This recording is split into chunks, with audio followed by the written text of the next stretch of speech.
A minute silence to the fallen heroes of Biafra, and the time starts now.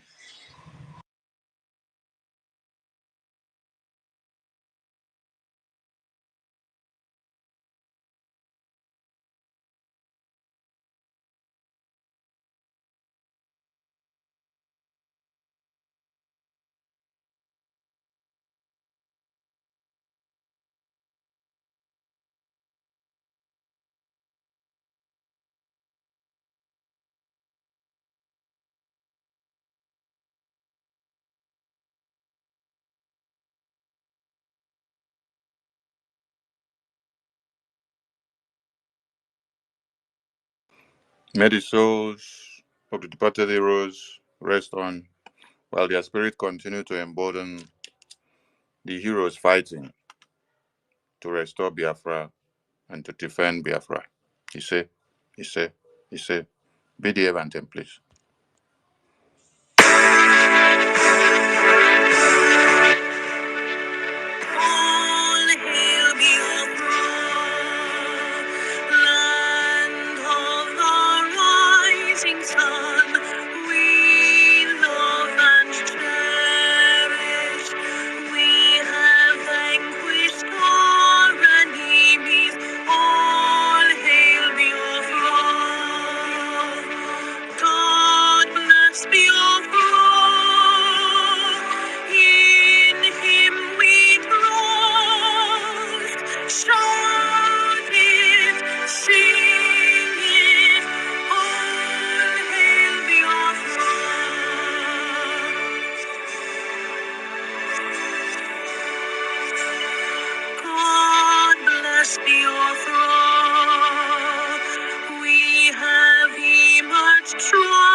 Ladies and gentlemen, welcome to this very segment as I hand over the mic to the Prime Minister of the Biafra Republic government in exile, the de facto government in the homeland, Mazi Simon Ekpa Njoku, the Commander-in-Chief of the Armed Forces of Biafra. PM, you're welcome to the mic. Thank you very much, the Minister of Communication. Thank you very much, the Deputy, who are also co-hosts on this emergency space. I welcome every one of you, ladies and gentlemen of the press, observers, and those friends of Biafrans all over the world. Today, the flag of Biafra is rising from Africa to Asia, from Asia to the Western world, to America, from America to other parts of the world. As the flag of Biafra is rising very speedily, we want to inform those who care to know that the fight, the liberation and the struggle between Biafra and Nigeria is the struggle of the good and the bad. For those who do not understand, our fight for the liberation of Biafra is a fight for survival, just like in the history of America. For those of you who do not understand that America, after the Declaration of Independence, in the 70s, in 1776. After over 100 years, there was civil war called American Civil War. The war was the war between the good and the bad. And always the good will prevail. Just like the good of Biafra will prevail over Nigeria. I would like to share a small history of the American Civil War, which lasted from the 12th of April 1861 to May 26, 1865. It was a brutal civil war between those who wanted to end the slavery and those who wanted to continue the slave trade. It is always good versus bad. At the end, those who wanted to end the slave trade won, and America became what it is today. Many of you don't know this. But you see, today, what we are fighting for is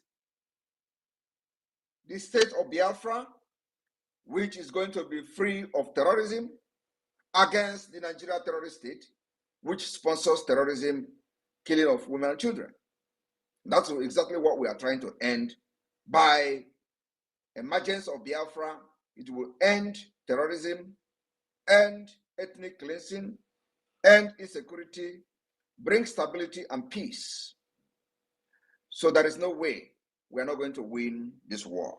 It does not matter how long it takes. It does not matter how many lives will be lost along the line. At the end, those who survive what is going to happen from 2nd of December will live, and their generation will enjoy freedom. Many people do not understand what led to American Civil War, or many don't even remember, don't even know that America actually fought a civil war. And that was the beginning of what they call the Confederate. So many people who do not understand when they hear KKK, Confederate, it was as a result of those who wanted to continue the slave trade. And that actually divided America into North and South. That led to civil war. The disagreement amongst states about the future of slavery were the main cause of the disunion and the war. The slavery had been controversial during the framing of the Constitution of America in 1787. That war shaped America to become what it is today. If you want peace, prepare for war, because the evil ones can never allow you to have peace without fight. They could not resolve the issue of slavery when very sane mind understand that slavery needs to end. Those who believe that their minds are corrupt and they are evil say no, slavery must continue. And that led to the American Civil War. The same thing we are fighting today. Biafra are saying we are not going to be part of a country that supports terrorism, support the killing of women and children, support the attack against Israel. We can never be part of a country that supports attack against Israel. Biafra will continue to support Israel, irrespective of what Israel has done to defend itself. At the end, the good will prevail. I want everybody to understand today that the coming sit at home will be a litmus test. Do not allow yourself to die as a result of your negligence and stupidity. In order for Nigeria to use you, Nigeria, the bad egg and the evil ones, to use you as a propaganda against Ekpa and Biafra Republic government in Israel and Biafra de facto government in the homeland. For those who do not understand what we are doing, they said they have not seen a roadmap. I think that roadmap issue has been resolved many months ago. Our roadmap is this. Our roadmap is that the Biafra flag have risen in over 60 countries of the world, where Biafra has opened the Biafra liaison offices that will later become a Biafra mission. After the declaration of the restoration of independence of Biafra delegate in Finland will vote to adopt a new name for the liaison offices. Presumably, the name will become Biafra Mission. The Biafra Mission, upon recognition of the Biafra government and the United States of Biafra, will become Biafra Embassy. It is stage by stage. So I want those asking questions who do not understand how freedom is being fought to listen very attentively. We are going to be moving like a rocket going to the moon. The rocket will move and it will continue to dispatch particles by particles until it gets to the moon. We have started with the Biafra liaison office. This Biafra liaison office, after December 2nd, will become Biafra mission.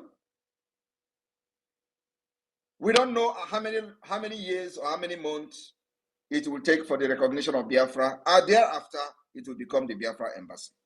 That is the 3 stage of the liaison office, the mission, and the embassy of Biafra.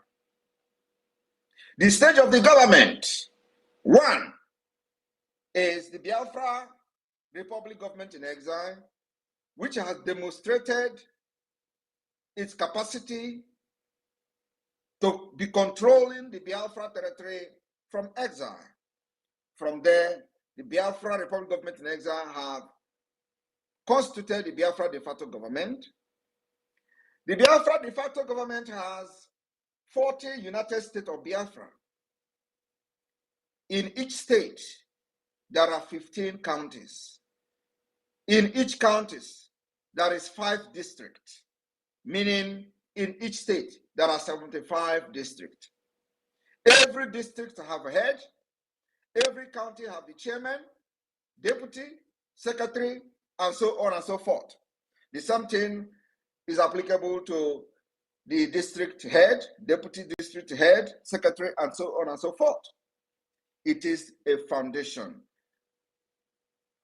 The process, the roadmap, for those asking the roadmap. We have been able to define the map of Biafra, and irrespective of the divide and rule tactics of the Nigerian state for many years, we have been able to lay this foundation. Very strong foundation that Nigeria will never ever break. In addition to this, immediately after the declaration of the restoration of independent state of Biafra, we will start laying the foundation which already have been laid, which is a process for a transitional government. As soon as the recognition of Biafra government start happening, up to the level of the United Nations or its allies, we will then begin the process of the transitional government of Biafra. We'll begin the process of forming political parties, making sure that we restore true democracy in Biafra land. My fellow Biafrans, today we have been able to stand against terrorism in our land, against onslaught of the Nigeria state, against barbarism of the Nigeria state by forming our own Biafra Liberation Army, Biafra Defense Forces, Navy, Air Force. Even though we do not have ship, even though we do not have the aircraft, fighter jet, the foundation has been laid. The police, state police of the Biafra de facto government is on the way. Our aim and objective is to make sure that the entire Biafra land is sealed and secured. That is the reason you are not hearing terrorist attack like they attack other parts of Nigeria. We have succeeded in safeguarding our land. But wait a minute. Who are those going around burning our homes, our villages, and communities? They are the Nigeria Army, terrorist army, and other security terrorist agents within the Nigeria territory. Today, nobody is talking about it. Some people will tell you Simon Ekpa is the one that is drawing the Nigeria terrorist army to Biafra land. And many of you believe it. Many of you believe it was Simon Ekpa that is bringing insecurity. Ask them, what gave birth to Simon Ekpa actions and activities in Biafra struggle?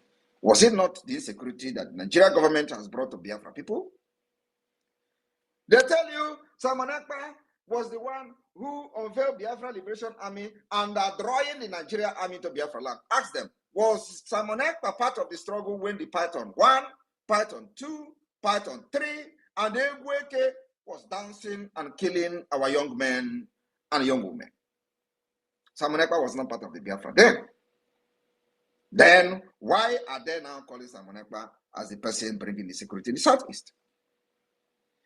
I want you to understand that there is no name they call Simon Ekpa today, or you who believe in your liberation and freedom, that should make you move an inch.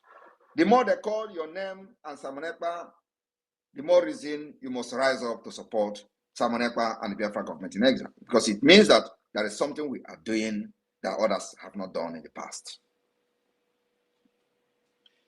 While others were fighting for Biafra freedom since 1999, many reside abroad, including our leader Mazi Nnamdi Kanu, who was residing in the United Kingdom.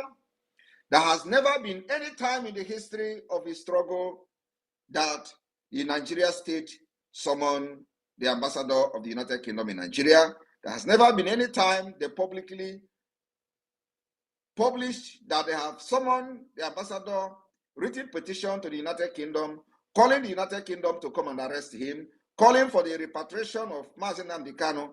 There has never been since the start of the IPOB. But now, you see every media in Nigeria, every illegitimate governor, every criminals, whenever opportunity is given to them to talk, they will call for the repatriation of Simon Ekpa. But since 1999 to 2012-13, when IPOB was formed, till the arrest of Mazi Nnamdi Kanu in 2015, till the kidnapping of Mazi Nnamdi Kanu in 2021, there has never been anywhere, any day, Biafra was discussed on the floor of the National Assembly. Our resolve, our resoluteness has made the issue of Biafra to become a topic at the National Assembly of Nigeria. It has never happened since after the war. The roadmap today, the activities of the Biafra Republic government in exile has pushed the illegitimate representative of Nigeria all over Nigeria state to be calling for restructuring. It has never happened in the past until now that the Biafra government in exile has come to take full responsibility and full charge for the liberation of Biafra. Today, they are discussing this constitution that, according to them, according to some people, was a military decree.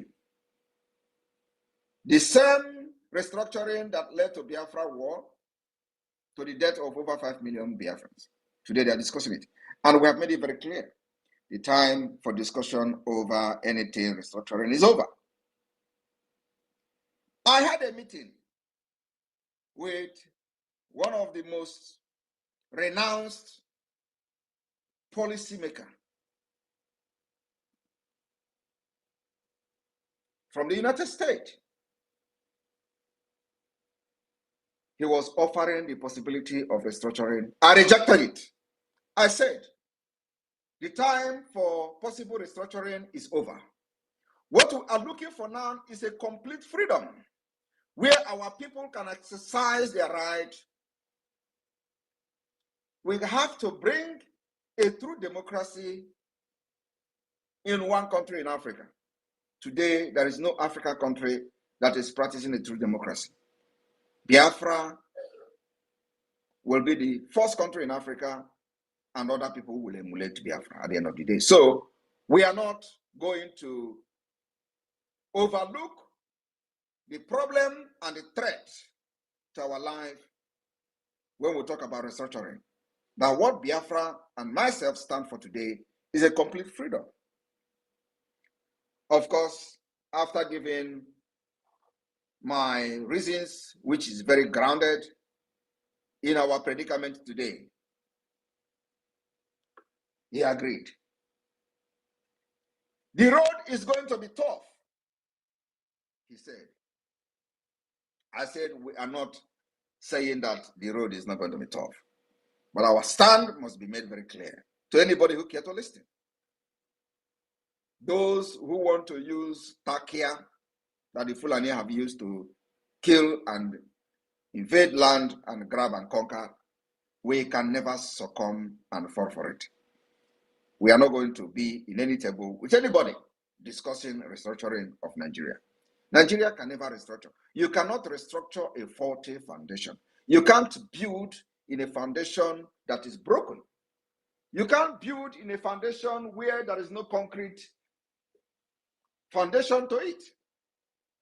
Nigeria remains a country that was built on lies, propaganda, and can never stand the test of time. And here is the test of time. Biafra government in exile and the de facto government in the homeland has given Nigeria a test, and they are not standing it. Those of you in Biafra land that are making videos, when the Nigerian military, terrorist military comes to kill our people, make sure you make video and explain the content of the video in English to understanding of the world. Not when you make video, you start speaking Igbo. Nobody understands you. Make video and explain even in broken English so that people can understand what you are talking about. We need those videos if you can. But if you cannot, make sure you stay safe. Our fight is a fight to finish. I want to make it very clear that the fight we are fighting now is a fight to finish. And as time goes on, it will become very dangerous. Please stand very strong. We have defeated them. We have defeated them. Are you not seeing it? Those of you in the affected area and communities, are you not seeing it? Do not be scared. Stay very strong. And I thank you, Biafrans, because the more they attack me, blackmail me, the more you understand that Simon Ekpa remains the good guy. Why they have not protected other people in other Nigeria, they are more concerned about Biafra that have not witnessed any Fulani onslaught. Are you not surprised? Why others are being slaughtered in Jos, Zamfara, Niger Republic, Niger State, Adamawa, and so on and so forth? The armored tanks are in Biafra land, looking for where nobody has actually witnessed Fulani onslaught since 2022. That the Biafra government and autopilot took over the affair of the Biafra struggle. I have read why some people are shouting, when ESN was there, they were only protecting the villages, the bushes, and all that. They did not attack Nigerian army. And now, Biafra Liberation Army is attacking Nigerian army, and for that reason, they are invading our land. Look at those idiots. Ask them, when the ESN was there, were there not armored tanks running our villages, burning our villages, where Abba Kaere was leading them to kill the commanders of the ESN? You know, these idiots, they have no brain. Was Simon Ekpa part of what was happening then? The answer is no. How many commanders of the Eastern Security Network was killed before I took over the Biafra struggle? Many of them were killed. Their body displayed on social media, a mockery of the highest order, and we have come to restore the dignity of Biafra people. Since you took over the government and this administration, have you seen where they are displaying the body of any commander? The answer is no. Even when they go and capture innocent people and show them, it doesn't move anybody. It doesn't sell. But before, every blessed day, we saw Abba Kaire and his group running over our villages. These idiots and criminals has forgotten that just a few years ago, they go invade our villages, burn it down, kill commanders of the ESN. They drag their body on the street, they brag about it, they show it on social media, but today it is not happening. We are not saying that we're not going to lose people. We're going to lose soldiers.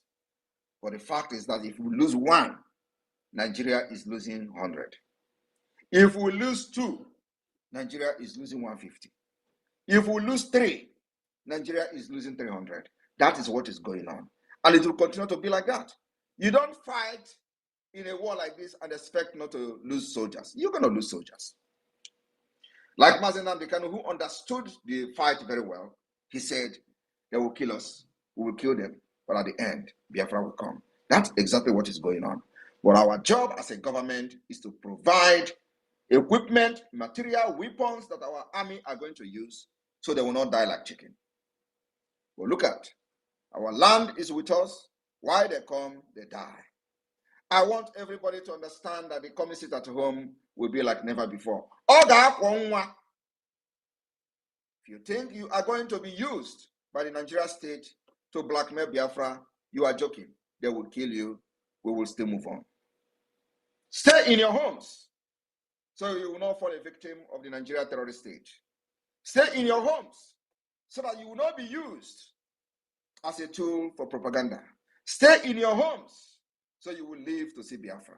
Stay in your homes so that your children, your siblings, and your families will be happy that you are still alive. Do not go, if you are serving Nigeria within Biafra territory, do not go to Secretariat because they are going to station their killer squad there to kill you, to blame it on Simon Ekpa. No amount of propaganda and threat will make us back down on this sit at home. This sit at home will be very, very effective in Biafra land, and we will show the world and the illegitimate representative of Nigeria within Biafra land that we have delegitimized them. Legitimization is what we are going to prove in the coming sit at home. Do not say we didn't warn you. Do not say we did not inform you. This is not the first time it is happening. It has happened in the past. They will only use you and use your body to do propaganda, and at the end of the day, nothing will happen. Sit at home, especially on the Friday, which is the 2nd of August. Our place is only Christians, traditional, and Jewish. That Friday, the last day, will mark the beginning of the cleansing of our land. You know what I mean? If you know, you know. I will allow Sonny to take over from here. I will be here to answer questions anyway. At least I will take as many questions as possible. Thank you.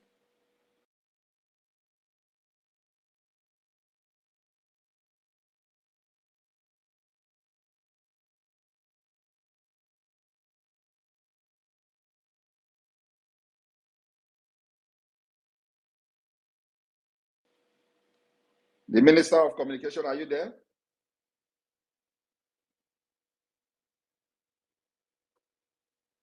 And the Deputy Minister, Van, go ahead, please.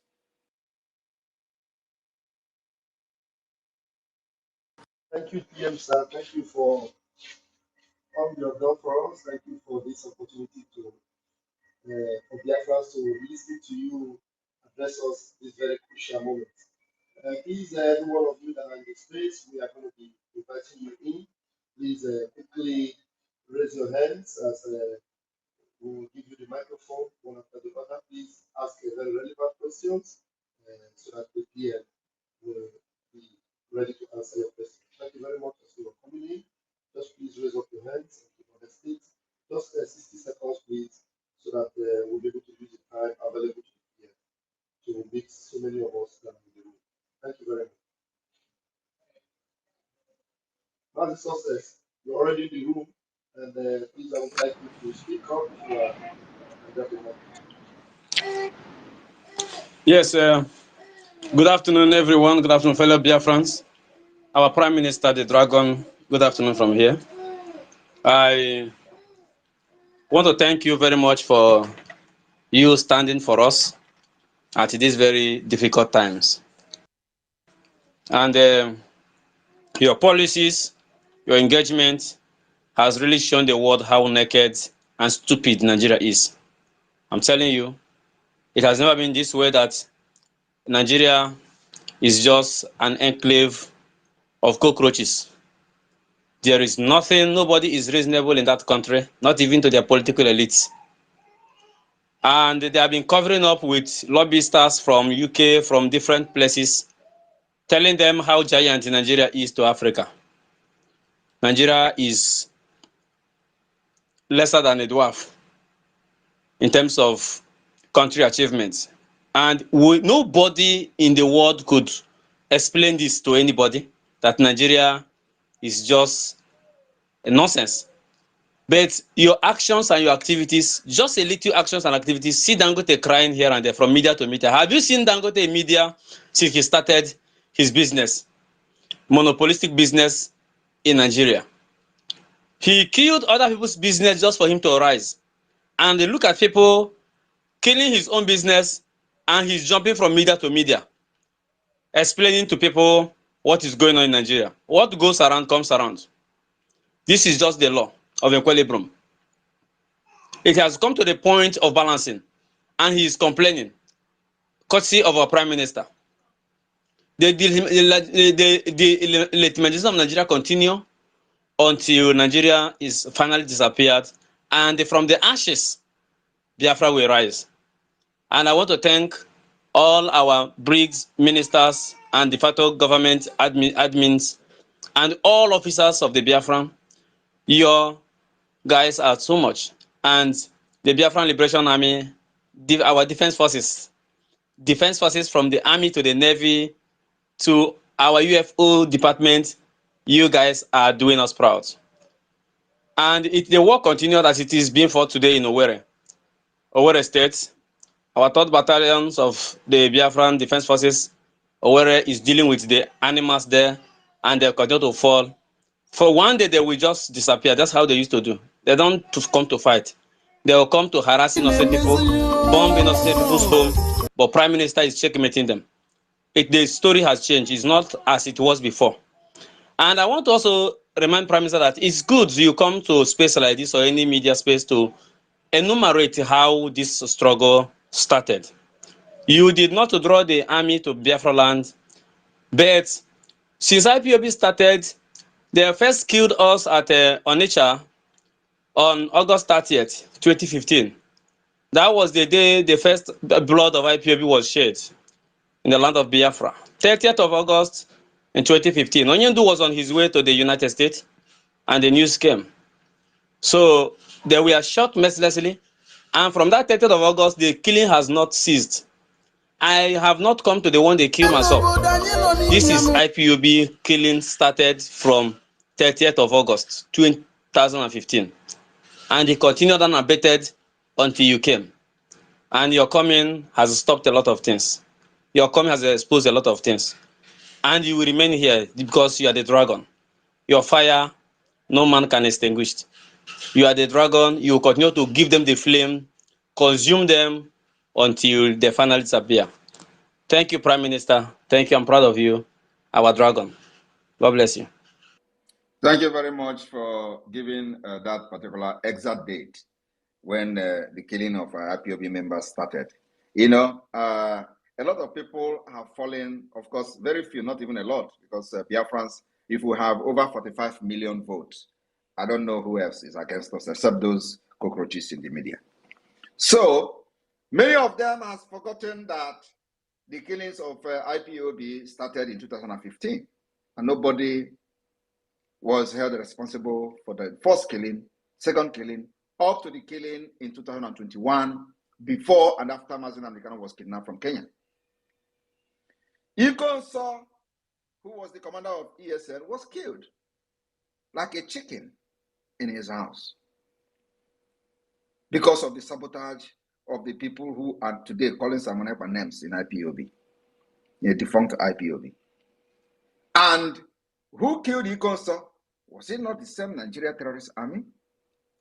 Was it Simon Ekpa, the commander of ESN then? The answer is no. Today, the Biafra Liberation Army under my watch is dealing with them. If you want to know how the Biafra Liberation Army is neutralizing these terrorists, go to some of the states in Biafra land and witness and see things for yourself. Musa and his accomplices are crying all over social media. You think it is just a mere shouting? No. Only them know what is going on. And we are not backing down. They will all be neutralized in our land. And like I said, the Biafra Republic government in exile and the Biafra de facto government in homeland will continue to support Israel. We'll continue to be on the side of Israel as Israel continues to defend itself. That is a lifetime alliance, and nobody will take that away from us. Thank you. Thank you, PM. Thank you, sir. Mazi Sonny, I don't know if your mic is active. Are you active, Mazi Sonny? Minister for Information, are you active? Please, PM, if Sonny is not active, maybe we'll consider bringing up. Okay, my sources have disappeared anyway. Okay, let me give you the microphone very quickly. Chukwumeze, grab the microphone. Just 60 seconds, please. Yeah, thank you, my Deputy Communication Minister. Greetings, my Honorable Prime Minister. Thank you for all you do for us. Greetings to Biafrans, greetings to the friends and haters of Biafra. Well, before I go to my submission, I just want to say, I just want to give a big regards and thanks to our PM, because I don't understand how you do this, but I know it's not easy. Most especially how you continue to stand as that shield between us and the enemy to prevent them from attacking the people of Biafra, and also how you continue to organize. You understand? Organization as a leader is not an easy task. Even in one of our leader broadcasts, he said he don't even understand how the president of different nations are able to go to bed at night and sleep without having to worry about their people. And I know that's the shoe you're wearing right now, and I know it's not easy. So I want you to know that we Biafrans, from the depth of our hearts, we really appreciate and thank you for what you're doing for us. So my question goes like this. I want to know, why is it that, just as you said earlier, you said you had a meeting, one of a high ranking official who's part of the decision making, yes, I think in the United States. I want to ask, why is such a person like that with such caliber of position, who knows what freedom really is all about, and they have the power, yes, to make what is going on in Nigeria stop if they really want to? Why would that same person be stressing on the fact that it's not going to be an easy journey? Is it that they know what is right and they don't want to do it? I would just like you, if you can stress on that, so that we Biafrans can understand what we are facing and the need for us to be more resilient and never to give up until we get to Biafra. Thank you.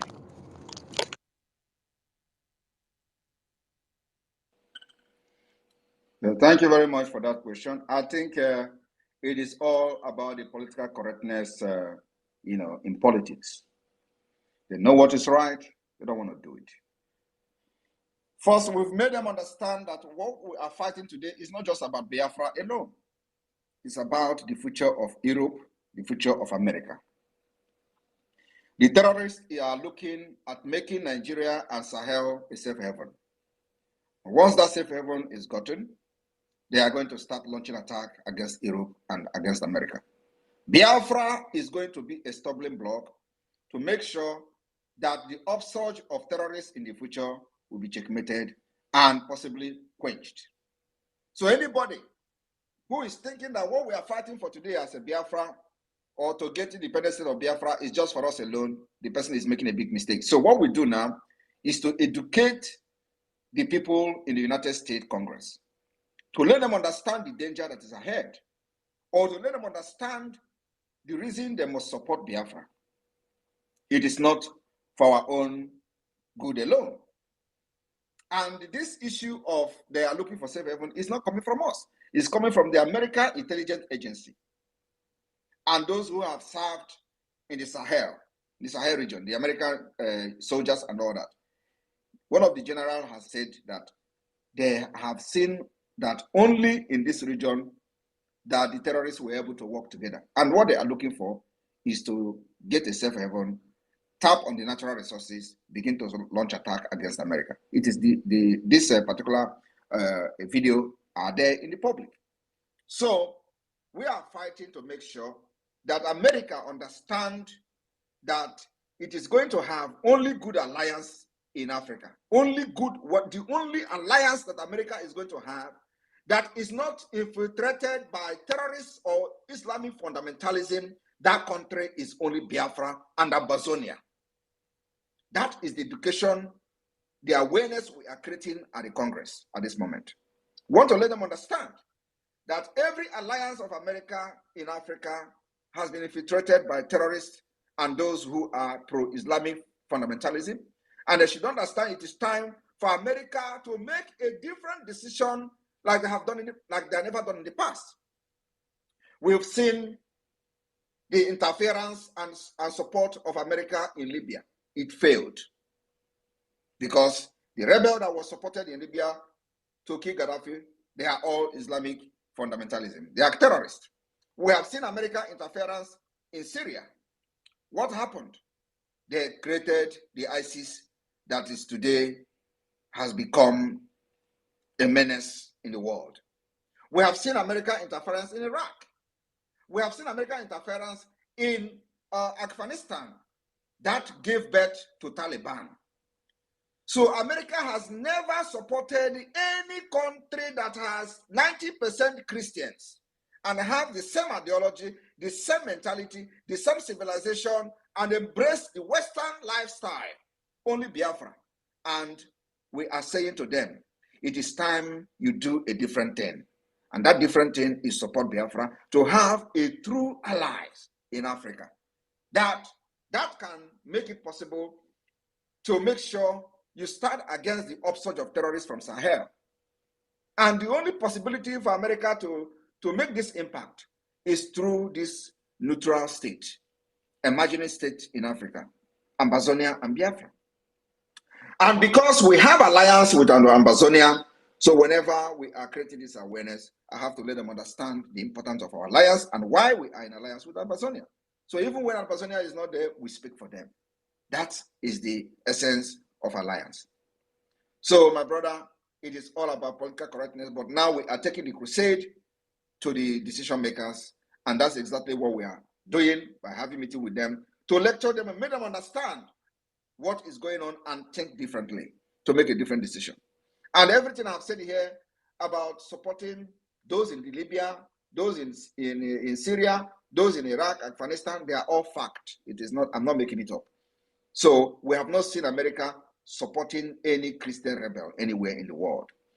If they call us rebel, we accept. If they call us separatists, we accept. So we have not seen America supporting any Christian separatists in the world. Please, if there is any place where America has supported separatists that are Christians, please let me know. But it is time for them to do that.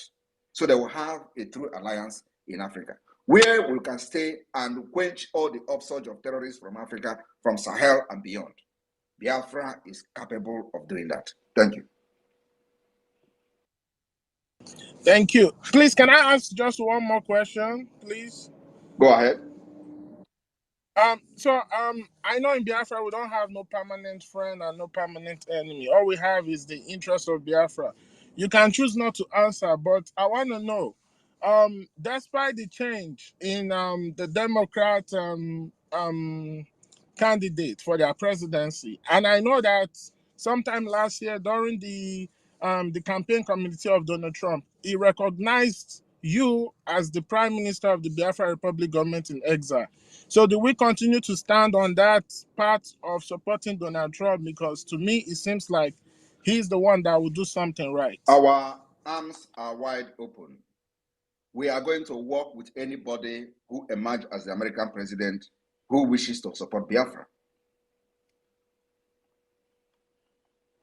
Thank you. Thank you. Thank you, sir. Thank you, PM. Please, Mazi Success, you might have to continue to I will be helping you to bring in people. Please, Mazi Success, continue to grant the mic to the people that are coming in, please. Mazi Success, are you there?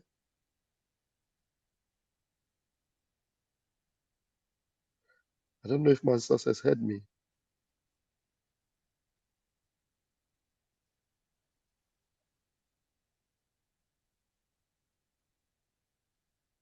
Mazi Success, if you heard me, I can't hear you. Please just continue to admit the people in.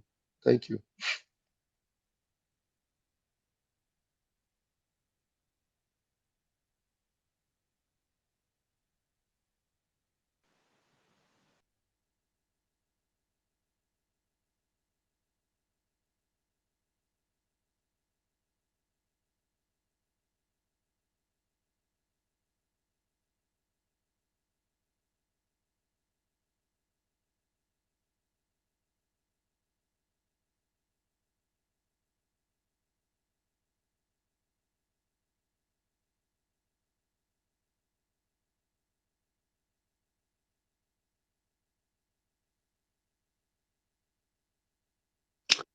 We are not hearing anything from PM.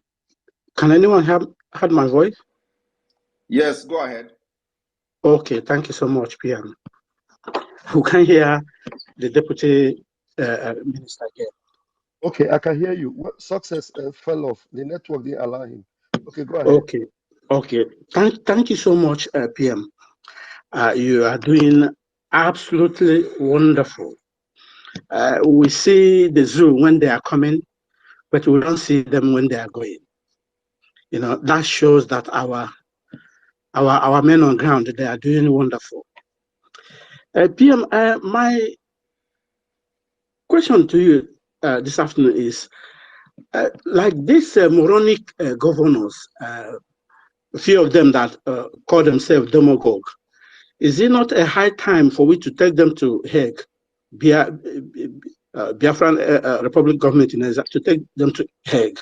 What is your take on it? Well, we are focusing on something different. So we are focusing on something different, and I believe at the right time, if we have that time, we'll do that. But now we're focused on something different. We have devised a means to fight these monsters amongst us, and those who call themselves governors and all that. And so we are still eating and doing press up. Everybody should exercise patience. We know what we are doing. Okay, a second issue.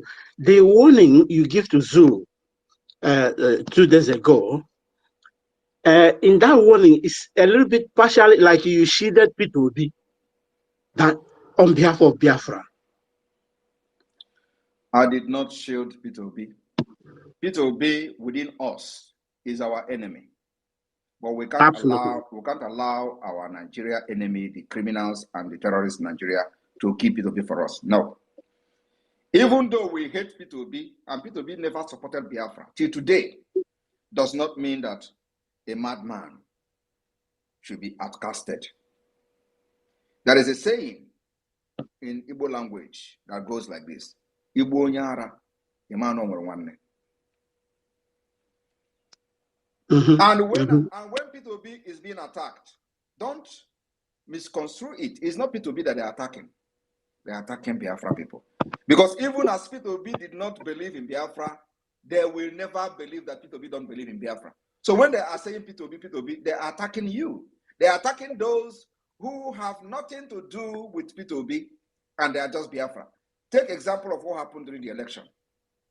We warned them about this election in Lagos. They were talking P2B. Did they attack P2B house? I'm asking you. No. Did you know that P2B have business in Nigeria, in Lagos? Did they attack his business? No. Okay. Do you know that P2B have many, is a shareholder in many banks? Did they attack any bank that P2B have share? Did you hear that? Just tell me. Did you see anywhere they attack? You know, P2B import these beverages in Lagos, in Mandelas, or is it Mandelas, or one of those places?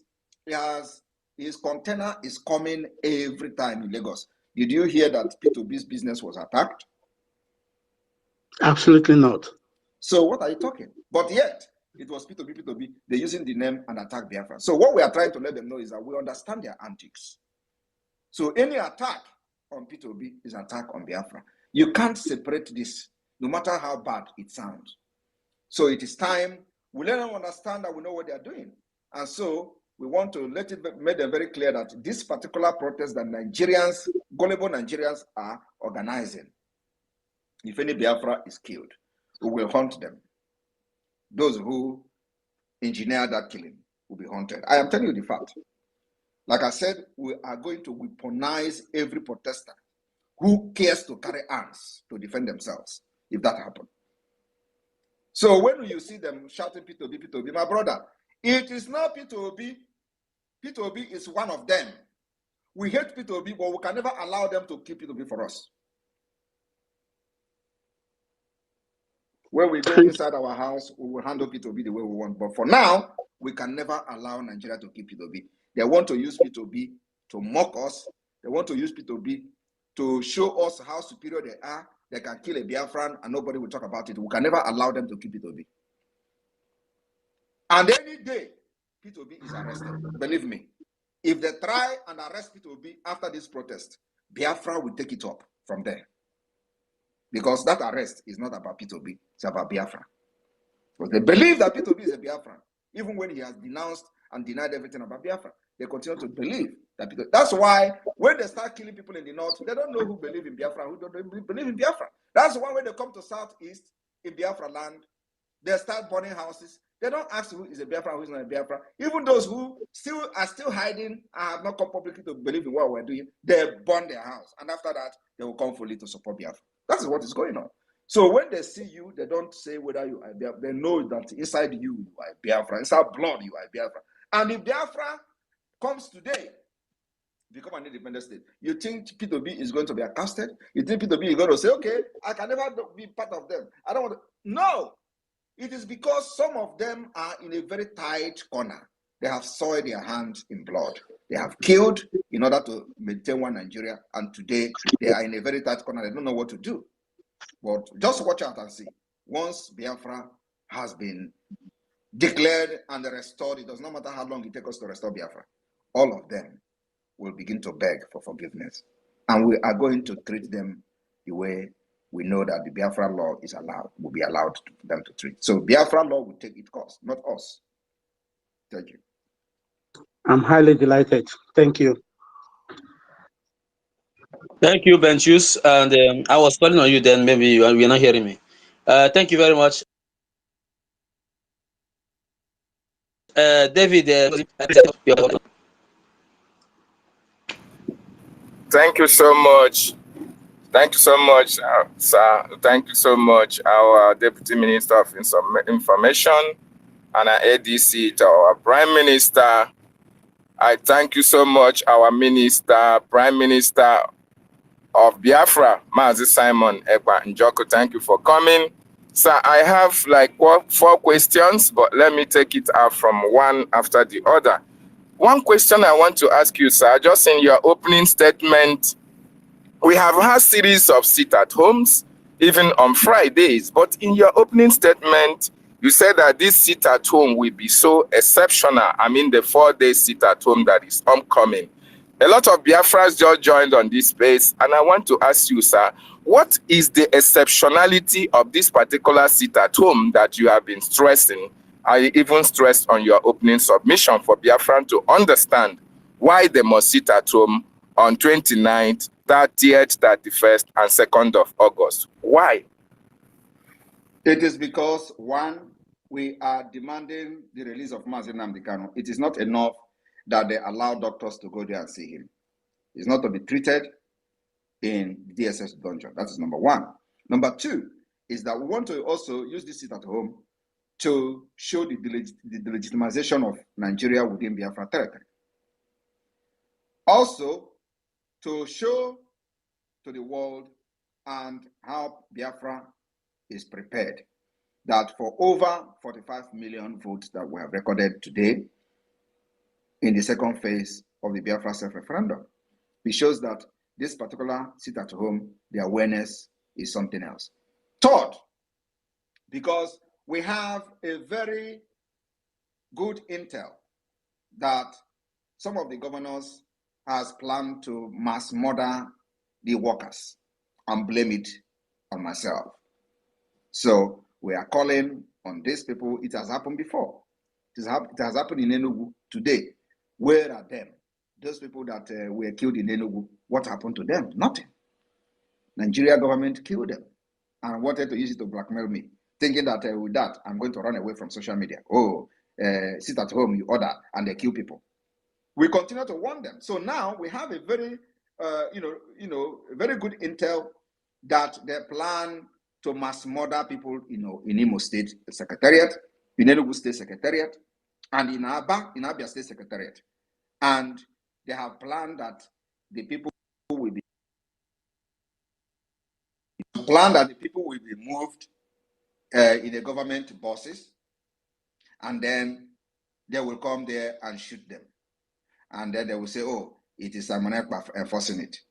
So in order not to be used as a propaganda mechanism by the Nigeria terrorist state, stay at home. That's why it is going to be very exceptional.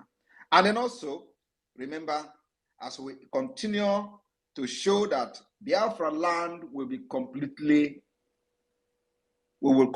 eradicate anything Islamic terrorism. Friday, sit at home, become very imperative. Thank you. Thank you, sir. My second question is this, sir. Before 2019, prior to you joining the liberation of Biafra from Nigeria, I want to ask you, sir, have you met Mazi Nnamdi Kanu one-on-one? Never. Thank you, sir. You said you were not part of the formation of the then Eastern Security Network, which was launched in 2020 by our leader, Mazi Nnamdi Kanu. How come you know the intricacies of the formation of Eastern Security Network, and when Mazi Nnamdi Kanu was kidnapped, you commanded men? That's the second question. What you don't know is bigger than you. Wow, what I don't know is actually bigger than me. Thank you so much for that short response. Then another question I want to ask you, sir. The exposition, there was an exposition you made about the murder of Mbochoya Kogogoya when you were doing your expositions. This exposition can only be done by someone who was an insider of the movement. How was that possible with you, knowing fully well that you joined the movement in 2019, but you were able to go deeper and deeper and expose those who planned, who participated and murdered Mbochoya Kogogoya? If you are not part of it, how did you know about the movement, sir? How did you know how he was killed if you are not part of the formation of ESN then? Thank you, sir. Thank you very much. And this your question shows that you are deep-rooted in Biafra struggle, especially in the IPOB. Because this question you ask now is more spiritual question than anybody can understand. As I'm talking to you today, many people that were attacking Simon Ekpa, that were hiding under the defunct DOS, don't even know who is Mbochoya Kogowea. And if you happen to know, it means that you are not just an ordinary person in IPOB. And you can attest to that, right? I'm asking you, David. Yes, sir. Yes, sir. All right. Yes, Thank you sir. very much. So, like I said, I remain the mathematics that nobody can solve. You know exactly who is Mbochoya Kogowea. You know that he was killed. Why he went, they invited him to Madubugu house. And you know that Madubugu gave him a chicken. And you know that when he was leaving Madubugu, of course, you may not know all these things until after my exposition. You know, so Ejiofor, the treacherous Ejiofor, planned to assassinate him, and they assassinated him. The reason was that to kill every strong man that was loyal to Mazi Nnamdi Kanu in IPOB. And many of them died. Many of them fell. I came and rescued many that I rescued today, that are doing these wonders you see today in the Biafra Defense Forces. I rescued them. So that story of how Mbochoya Kogowea was killed is something that will shock Mazi Nnamdi Kanu to bone marrow if he find out. Ejiofor went to Madubugu house,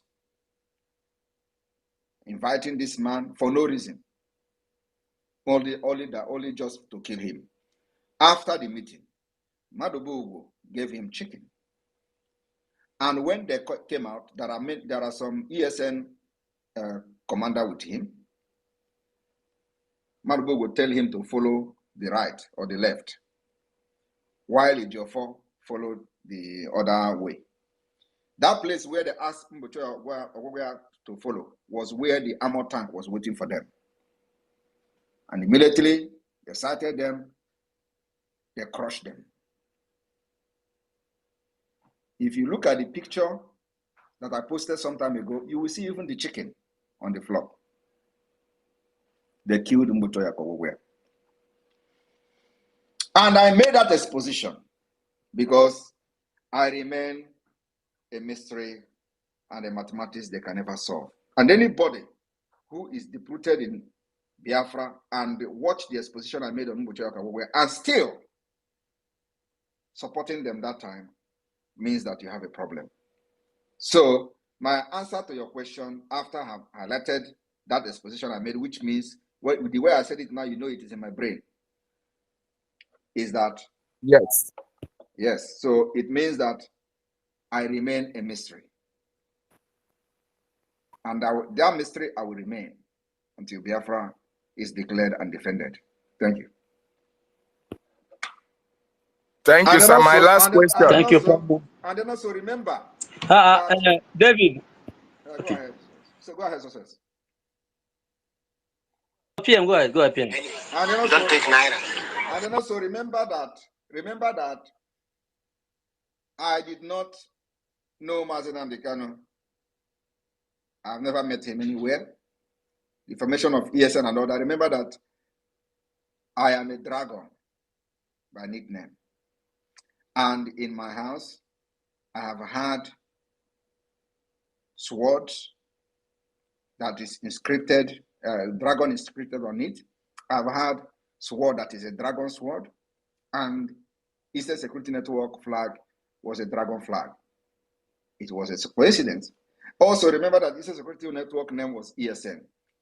My name is Ekpa Simon Njoko. But everybody was, I was just normally called Ekpa Simon or Simon Ekpa. So when I made it known that my name is Njoko, the reason that I made that known is for them to know that my name itself is an Aroshi name. And they said I have added N in my name in order to claim ESN, that they are going to take me to court for fundraising, blah, blah, blah. Until today, these criminals continue, or maybe they have stopped saying it, that I just added N in my name. But I did not add that. My name is Njoku. I'm just asserting it is official name in my document from the beginning to now. If you take my passport, what you see is Ekpa Simon Njoku. I did not add it yesterday. I did not add it in 2019. Even in Nigeria, when I was representing Nigeria, that is my name. Thank you. Thank you, sir. My last question. I can confirm the consistencies in your response. Now, I was also aware when you made that expositions concerning your name, Njoko, and wasn't not available when Eastern Security Network was formed. Now, my last question to you, sir. You see, when Mazi Nnamdi Kanu was kidnapped, a lot of things happened. A lot of Biafrans were heartbroken. Some even had heart attack and some died. You came at the right time. And during the time of where the drawing of the maps, you were saying that, yes, this is the real map. Even this is the map that it was like this, even when Ojukwu was drawing up how Biafra would look like. In some submissions you also made, you said, yes, this is what Mazi Nnamdi Kanu wanted. This is how he wanted it to be, and you are following on that line. My question is this: the template you are using for this restoration of Biafra, was it transferred from Ojukwu to Mazi Nnamdi Kanu and from Mazi Nnamdi Kanu to you? Or you drew up the template, sir? That's the last question. Thank you so much. Thank you very much. The template we are using is the template of our forefathers. Many of you could remember that there was a time when Onyendu was kidnapped newly. I came and I asked God for wisdom of 1,000 men. In that same broadcast, I also asked Biafran, if you know you have anything in your possession in regard to this struggle, bring it forward. That gave birth to what you see today. Thank you.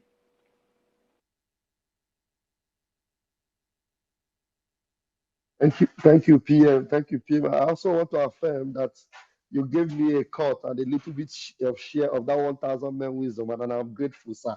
Thank you, sir. Success, And we please are go ahead. we partook, sir. Success, please, where are you? Success, I'm at that go. Okay, please, I'm at work. But please, Aldolfa, please grab the mic. You have 60 seconds. Please, PM, when Ugo comes up, please make him co-host, please. Ugo 247. Aldolfa, right. please grab the mic. Oh, thank you, Raphael. Good afternoon, everyone. It's 2:00 here in Nigeria.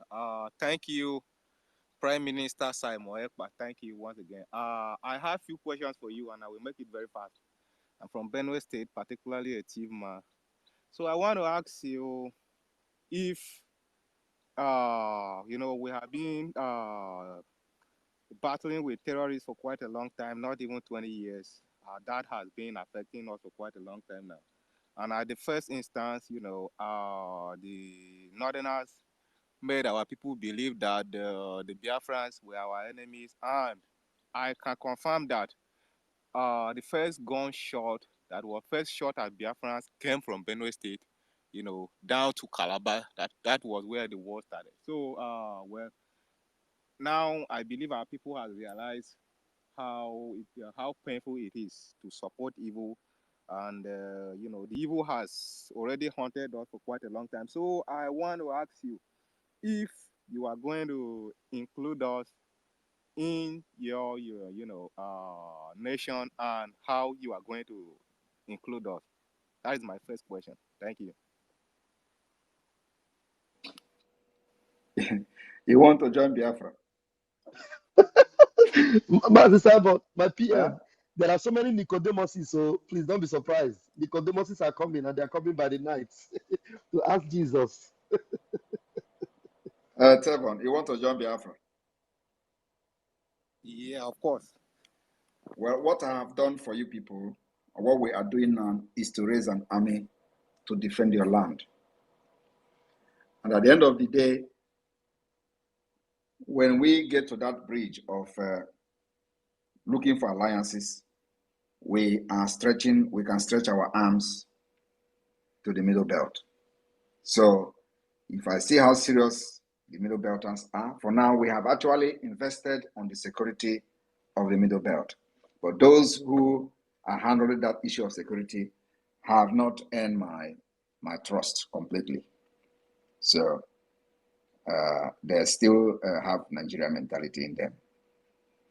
Otherwise, we have stretched our arms of friendship to the Middle Belt by making sure we raise security, armed security in your region to protect your women and children. We have done that.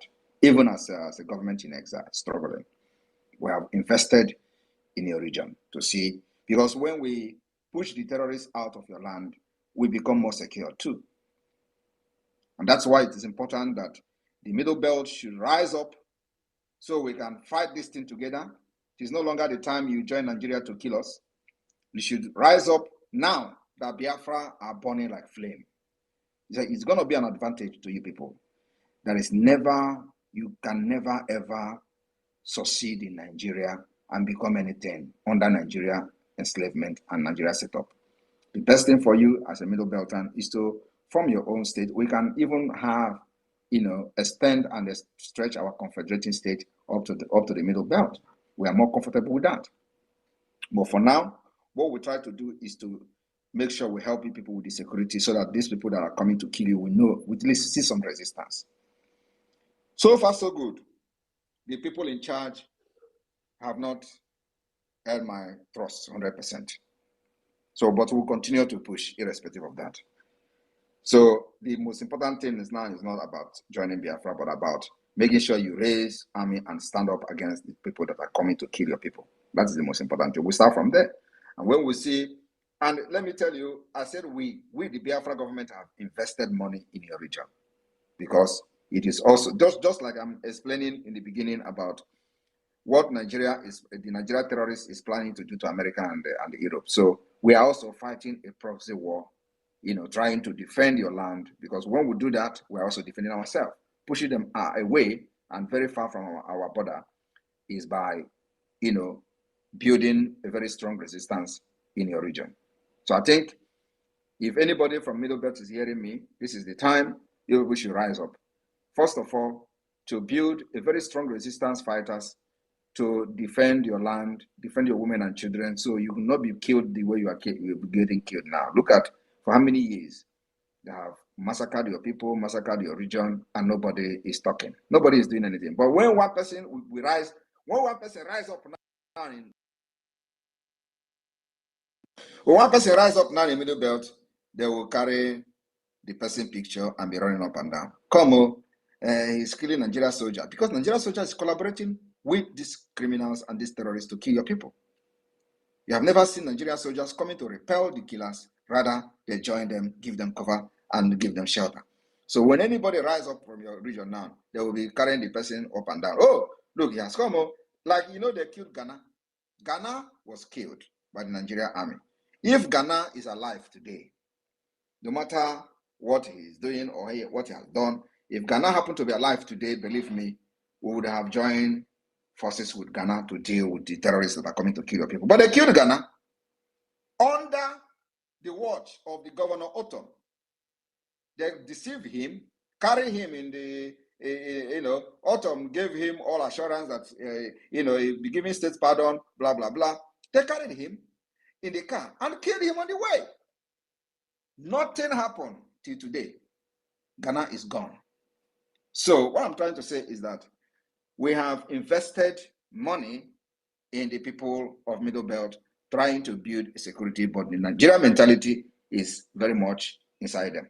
And we are looking forward to see them changing so that the effect of what we are doing and our money will be felt and seen in the Middle Belt. Thank you. All right, thank you very much, Prime Minister Simon Ekpa. You indeed answered all my questions. I'm very happy with that. So I'll stop right there. Not gonna ask more questions. You have already answered all my intense questions. Thank you very much.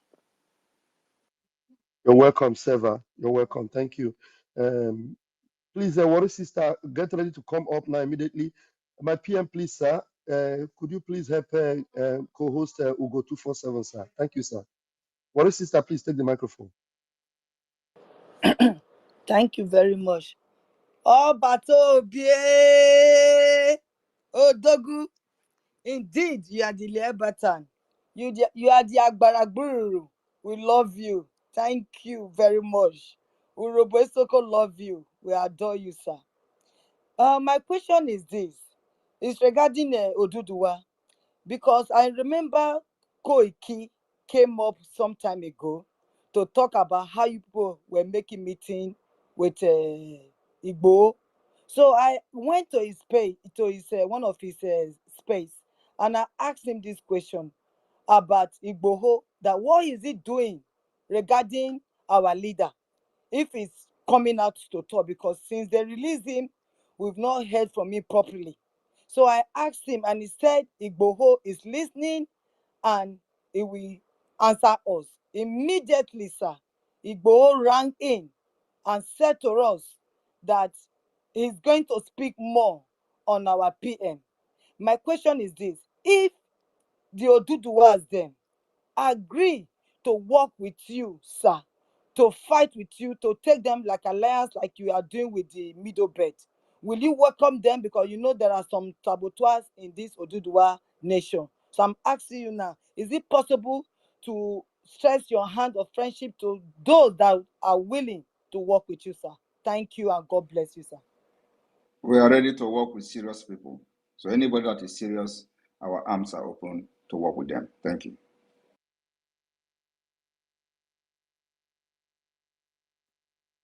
Thank you, Warrior Sister, for that question. Thank you so much. The next person, EJ Ada Nsuka, please grab the mic and make it very snappy. Okay, thank you very much. I everybody across. Thank you so much for giving this opportunity. I didn't come up to ask a question. I came to plead with the Prime Minister Simon Ekpa. I know how much love you have for your people, and as a young struggling entrepreneur in Enugu, I'm up here to seek and beg for your endorsement. I'm a palm oil seller and distributor. So please, Simon, please, I am up here to beg that you can help please publicize. Sorry, I'm up here to beg that you can help me reach to your followers so that they can also patronize an Igbo struggling lady like me, just in Please, case they want to get their palm oil. please, Thank you. why can't you come to the media, call us in the media? The Prime Minister have no such time to involve in that kind of thing. This is we're talking about struggle. Get to the media. If there's any way we can help to advertise your content or whatever it is, we'll do that on the grassroots. Okay. Thank you very much, Jay. Thank you. God bless you. Please, the next person, Ibea Uchi Agujebe. Please grab the mic. 60 seconds, please.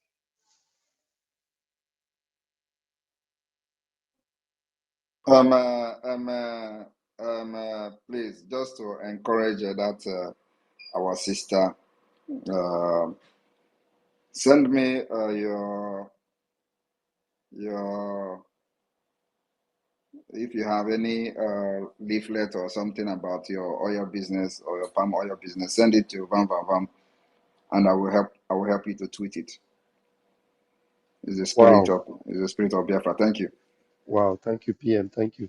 Please, EJ, please get to me from my DM, or you write me on my phone number +3935 what yeah +3935 100 33521 +39 35 100 33521. Reach me, and then I will get to the PM.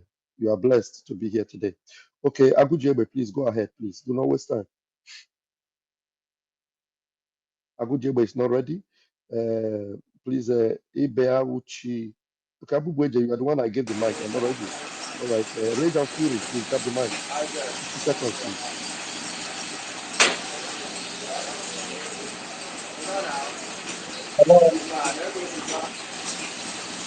Yeah, yeah. Hello.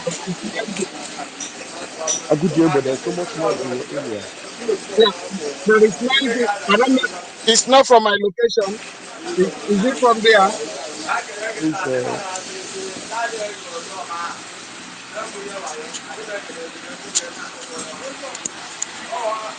please, my PM, sir, is Ugo not accepting the co-host, sir? Ugo, is he not accepting the co-host, sir? Hello, my PM, sir. You know, Ugo don't know how to do who is this Noni? Who is this Noni? That's where the noise is coming from. I'm gonna remove you if you continue to make this I've noise. removed him. I've removed him. Okay. So Ugo I don't know. You know, Ugo is not very conversant with this. So, Oh, he but can I've do it, sir. invited him. Yeah, I've he can invited do it. him severally. Ah, Can he yeah, yeah. accept? Ugo, please accept to accept, please. Okay. Please, Betty Ford, please grab the mic. You have 60 seconds. Betty Ford, please. Thank you so much. My PM, I say good morning, good afternoon to you, depending on your location. I thank you for what you have been doing for us, especially what you are doing now. It shows how someone who knows how to administer his people always take time to know what is in their mind and how they feel. This interaction, I appreciate it. Recently, I saw a write-up on the platform where I am that in the presidency in Nigeria, the zoo nation, that they had a meeting on the 19th and 19th of this month. And there, Ohaneze was there, Yoruba people were there, some of the governors and their terrorist vice president, that they have voted $1 million to approach the lobbyists. And I was so scared because the zoo, they don't stop at anything other than destruction. It's just to know. I was scared because money is root of all evil. The trust we have on these men, in case any of the Nigerian government approach them, that they will not disappoint us. I don't know if anybody here saw that write-up, and that they also want to stop the Al Jazeera CNN. Let me stop you there. I want you to Okay. understand we don't engage in frivolous test or post. We don't engage in that. We trust the lobbyists, we trust them, and we can never break that trust. So what they do is to push those kind of posts so that we begin those who do not understand how the system works will begin to have doubt in our lobbyists. We trust them, and they can never make us not to trust them. So I don't entertain such frivolous posts on a space like this. If they like, they can have meeting, they can bring $5 million, they can do whatever they want to do. We are very comfortable with our lobbyists and what they are doing. And remember, there is no permanent contract. So you give us what we know, what we want as a lobby, as our lobbyists, we move with you. If you cannot deliver, we leave you. So there is no too big deal about that. But for now, we trust our lobbyists. They are not just lobbyists, they are also like part of the movement already. So we take them as one of us. So it is not that we not just see them as lobbyists, we see them as part of the Biafra struggle and Biafra liberation, and they are part of us. They are part and parcel of us. So nobody will come here and give me those kind of posts and this and that and allow me, want me to worry about. I don't worry about that. Entertain. It's just a frivolous post, and we should not pay attention to it. But those who say that they have a meeting with Finland ambassador and blah blah blah, I don't pay attention to all those nonsense. I know my right. I have not breaking any law, any international law, not national law, not international law. I have not breaking the law of Finland. What I'm doing is, according to the international law, preaching self-defense for my people, making sure that my people are not killed like other people in Nigeria. And that's all. So anybody can have meeting with president of Russia is not my business. My business is to make sure I fight for my people and fight the way others have fought and liberate themselves. Our fight is a just fight, that if you know you're right, you fight till the end. And that's what I'm going to do till the end. So they would have meeting with whichever person they want to have meeting with. It is not my business. I'm not going to pay attention to that. So please, I will not entertain all those frivolous posts. And ask me something about the struggle, not whatever Nigeria is doing. They can have meeting with anybody. It's not my business. Thank you. Thank you. Okay, Betty. Thank you. Mazugo, can you unmute yourself now, and then I will be bringing the people in. When they finish talking, you just go ahead and start calling them out, those that have their hands raised, okay? Go ahead, Mazugo. I will be helping you to bring them in. Go ahead from here, Mazugo. All right. Thank you, Mujaraf, and thank you, my honorable Prime Minister. Greetings from me, Ugo, and Biafrans all over the world. I greet all of you. You are all welcome. I don't know if Mazonyeka has spoken, and please, as you have your 1 minute of question, please try and step down so every other people may have access to the microphone. So, Mazonyeka, you have the microphone. Let others go. Okay, I'm not at liberty to ask now. Let's give others. Thank you. Hello. All right. Hello. Who is saying hello? Who is that? It's me, NPM Eni.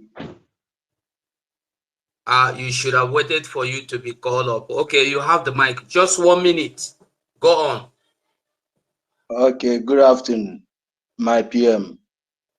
Well, I'm so happy. This is my first time of joining live stream today, because whenever I try to come in, I don't know much about it.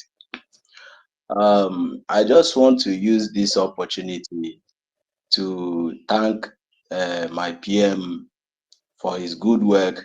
You know, this proverb, my father always tell me that onye na-ama nga anọ lie mmadụ na-esi n'iyi ụkwụ kọwa isi abụọ ya. And oge ejidere Maazị, the time Maazị Nnamdi Kanu was being kidnapped, I was in Nigeria at that month. That was last 3 years, July. So I left Nigeria 1 week before he was being kidnapped. Of which that time he was about declaring war during the death of Ikonso. So after his kidnap, I was really bitter, thinking who is going to be the next to take over this struggle. I thought that was the end. But unfortunately, the reason why I don't regret supporting our PM is that I don't know him. I've never seen him or heard his name before during the time of our leader.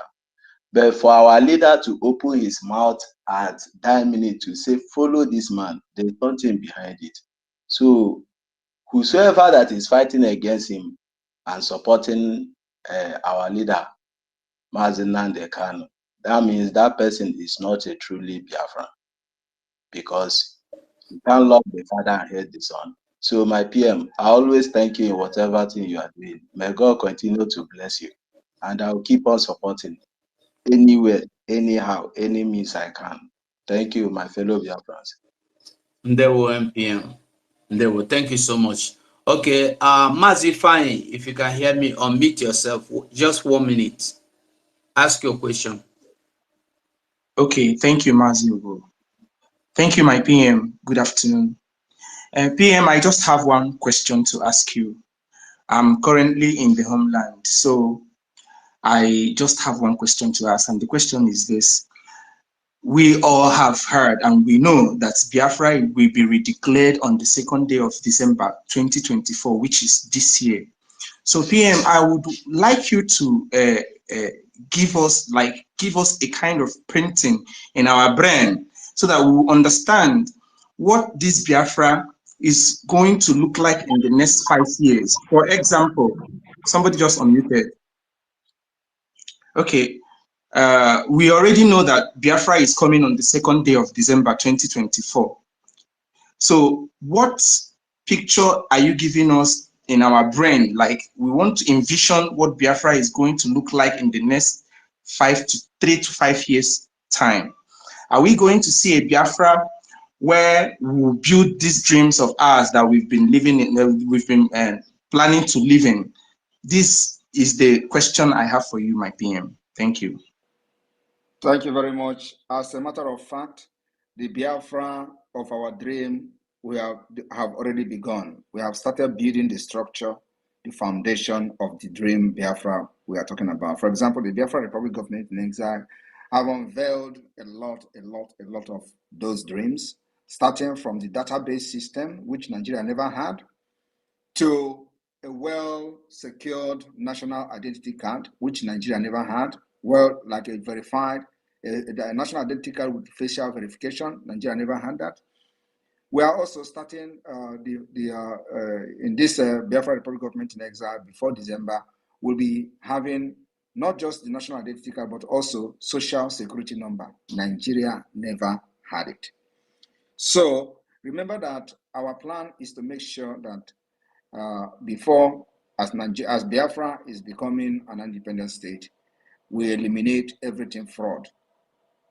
We believe that the coming of the database system of Biafra will eliminate fraud, at least, and criminality 60%.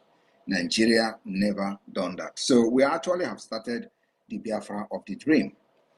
The Biafra of the dream also, as you can see, we have been able to secure our land when Nigeria could not secure the people of Nigeria in other parts of Nigeria. We have been able to provide security, and the insecurity is being sponsored by Nigeria. So the dreamland where we will make sure that our people are not slaughtered like other parts of Nigeria, we have actually achieved it. So we are looking at, as soon as December 2nd is over, don't look at having America in Biafra, no. Don't look at having London in Biafra, no. Then that is when actually the main liberation will start.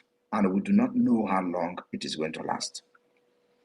That's why it is very important that we have the lobby firm, we have the lobbyists, we are creating the global awareness, making sure that now we have taken the step in educating the Congress, the United States Congress. We are also going to take the same education and awareness to the European Union. We were expected to also go to the Asia, China, and all that, and even the Russia. So as this is happening, the people of the world that are in the decision making will know exactly what is going on in Nigeria and why Biafra must be supported. So this particular journey will start on the December 2nd. So don't think that December 2nd come, 3 years we are going to build a road, build a hospital. No, we have to first of all make sure that there is no presence of Nigeria within Biafra land before you can build something and secure it. In the present situation where Nigeria have control of some territory or some part of territory in Biafra, you cannot develop anything. You cannot even have security because they continue to bring terrorists in our land and all that. So we can never be secured. So our main priority after December 2nd is to make sure we eradicate everything Nigeria, from government houses to everything government, from everything institution that is under Nigeria must be eradicated and pushed out of Biafra territory. That's our target. So after that, we'll talk about rebuilding Biafra. Thank you. Thank you, PM. Thank you, PM. PM, also, I'm sorry to interject again. Ugo, please, I'm sorry. I want to ask PM one more question.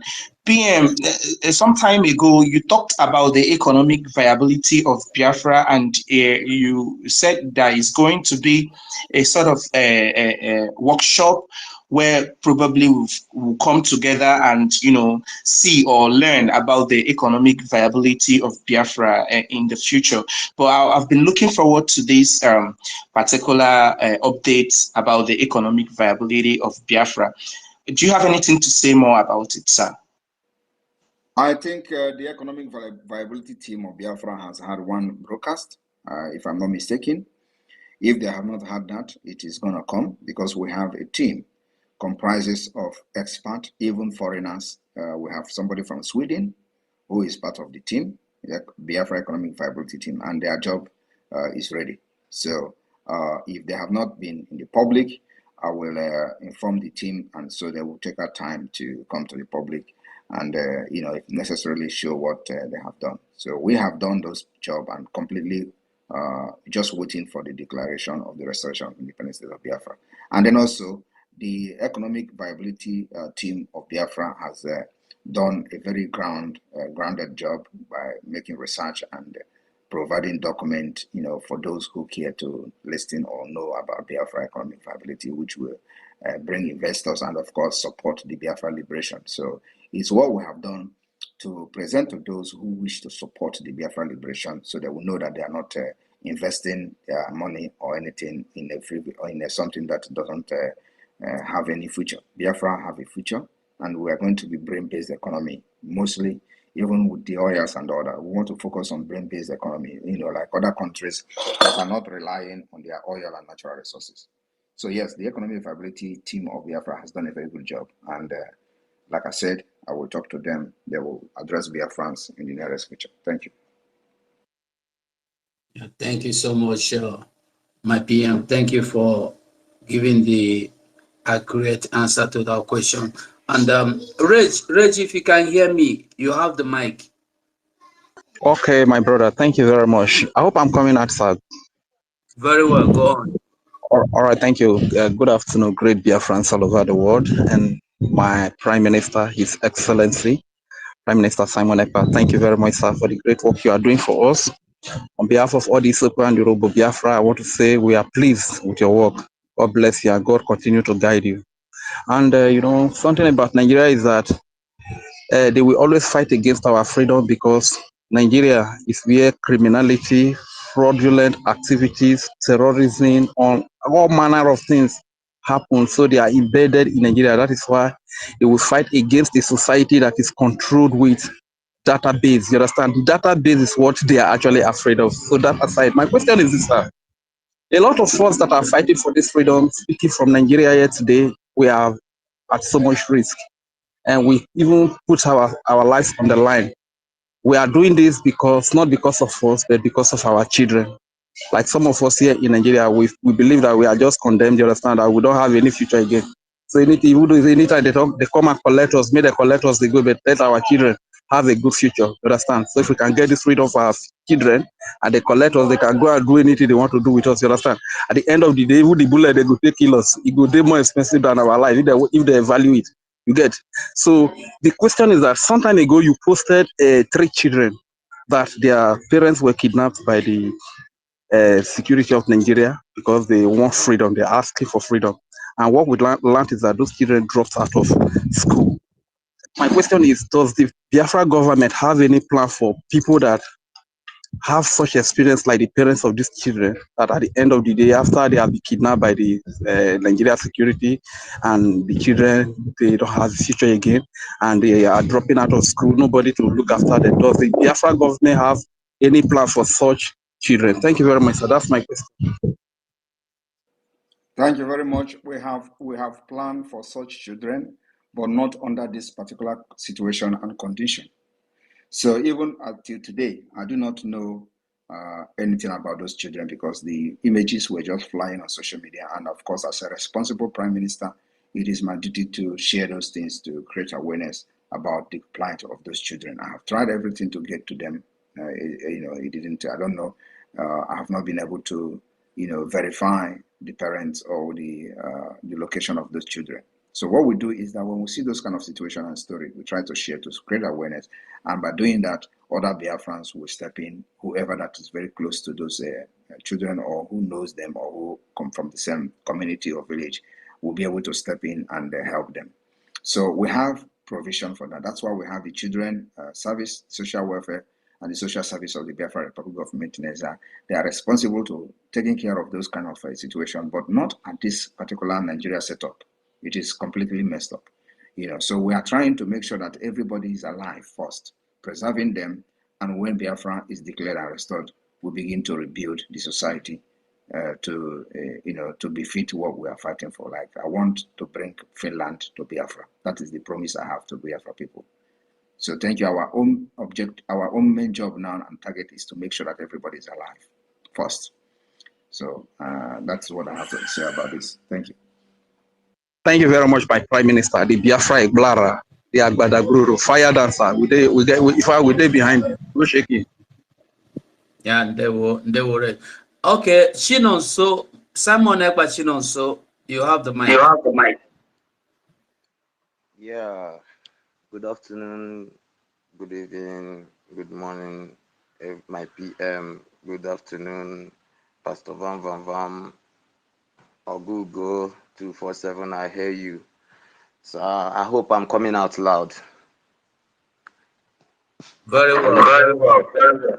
Yeah, my brother, the only thing I want to ask my Prime Minister is I'm finding it very difficult to register the ID card. I don't know. I've tried several occasions, but I can't get it. I don't know. So trying to see how It is very it is very it is very easy easy to apply. So to if you're apply. having So if you have problem, a problem, you contact you contact the people in the people website, in the website, like like you just in the website there in the there is a website way there you that can is where contact you can the contact the admins. admins. So they will help you out So if they you will have help any you out issues. if you have any issues. Okay, secondly is sir, I'm having this. My brothers in the village always complains to me, and whenever they are going back, the Bubago used to disturb them. Like one of my brother who used to learn mechanic at Olo, beside Lami Feke, he's living at after Uhuakabia, what do you call it, after Uhuala, Ofeke.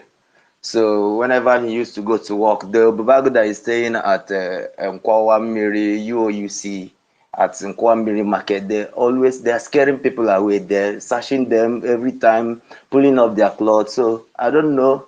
I just want to let me give you the information so that our people is suffering at that bus stop, at that junction at Nkwawa Miri. Very, very heavily. We are suffering there. So you need to come to our rescue, please. All right, All right, copy. Can you stay copy. muted? Can you The tell me noise is that the coming from noise is your coming side. from your side? So those So those Chinonso, please, can you mute yourself, please, so you can those hear PM very yeah, well. very those well. Those Bubago Bubago. those Bubago that are in disturbing our people. Of course, they can enjoy it while it lasts. Our war against War against them against lasts. I them. don't know why you I don't know why continue to you meet continue yourself. to meet yourself. Those Bubago will continue to enjoy the harassment of our people while it lasts, but it will get to them very soon. Thank you. Thank you, Chinonso. Chinonso, Odeke Wonyu Zulu, Ndewo, no. Dizaweb, you have the mic. Just 1 minute, please. We have so many people on the mic. As you speak, you excuse yourself from the mic so others can have access, please. Thank you, Dizaweb. ODP, WAB were one of Biafra land. Ekene, my Prime Minister, sir. It has been long I speak with you on the live program. Greetings to every minister on the space and the people on the speaker session and the listener section also. My Prime Minister, I have one question to ask or to draw your attention. Knowing fully well that Nigeria government have been defeated, and the only thing they are doing now is distraction and the propaganda. And a few days ago, I was contemplating on our redeclaration, and it came to my mind. So I want to ask you, if within 2-3 days of before the declaration, Nigeria government releases our leader to distract the declaration, do you have any measure to quell it so that it will not be thrown off balance? Because I know that this may be the only option they will have so as to distract the redeclaration. So do you have any plans on how to mitigate it, or uh, because there are so many things they would like to put in place or push towards that time to make sure that they distract us? So do you have this in mind, or are you planning on how to counter it? This is my question for now, sir. Thank you very much. I believe Biafra people are wiser now. You know, the difference between us and those who are very gullible and started fighting Simon Ekpa from the defunct DOS is that they could not differentiate Biafra and Mazi Nnamdi Kanu. They could not differentiate fighting for Biafra and fighting for the release of Mazi Nnamdi Kanu. They did not also know the reason why Mazi Nnamdi Kanu was kidnapped. For those who are genuinely, who don't know what they are doing. So Mazi Nnamdi Kanu and the Biafra who are very, very wise, supporting the Biafra government, will know what to do. The point is that we are fighting for freedom of Biafra and then also fighting for the release of Mazi Nnamdi Kanu. These are two different things. The release of Mazi Nnamdi Kanu is different. The Biafra freedom is different. Of course, what the Nigeria terrorists wanted to do is when they kidnapped him, they turned the struggle of Biafra to the struggle of Mazi Nnamdi Kanu, which is fight to release him. Thereby, you forget the reason he was kidnapped.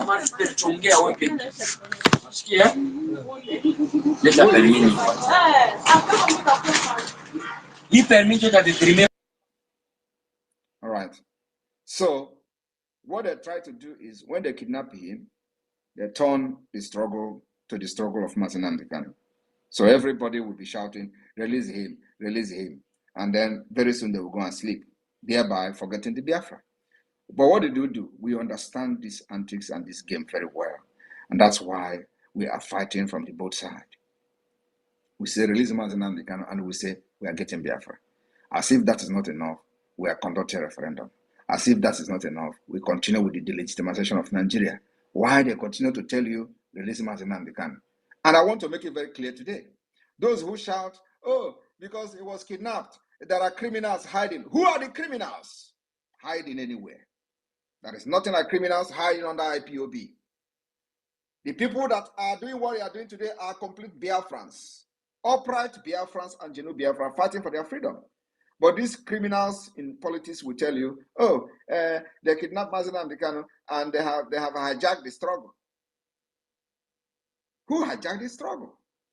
Biafran raises up. They rise up and take charge of their destiny. So releasing Mazi Nnamdi Kanu is one of our demands. Biafra remain our focus. I hope that I've answered you. Thank you. And they were. Thank you, PM. Okay, Okwoha Mwachukwu, can you hear me? If you can hear me, you have the mic. Just 1 minute, please. Go straight to the question. Can you hear me? Okay. Yeah, I can hear you. Yeah, I hope I'm coming out loud. Very clear. Good evening from here. I'm speaking from Hunland, on Haji Ebema to precise. My PM, my question is this: after our declaration on being that we will be on December 2nd, what is our stand between all these our political leaders, governors, and all that? When we declare first, we get to that bridge, we'll cross it. Our focus now is to disarm and neutralize those coming with arms to kill our people, not their sponsors who are in the office. But when we get to that bridge, we'll cross it. Thank you. Okay, thank you, sir. There were Omolu, you have the mic. Pick up the mic, Omolu. Can you hear me? Okay. Oba Pilot, can you hear me? Are you there?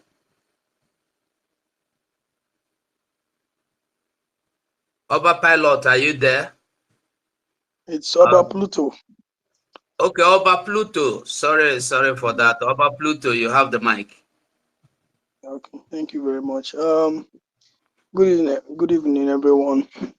I'm calling from outside the hinterland, and good evening, my Prime Minister. The question I want to ask is very simple, because a few years ago we know that our Prime Minister was a very strong lover of Nigeria, to the extent that when you bring a Biafran flag to his meeting, might get you arrested. So my Prime Minister, my question is, what actually motivated you?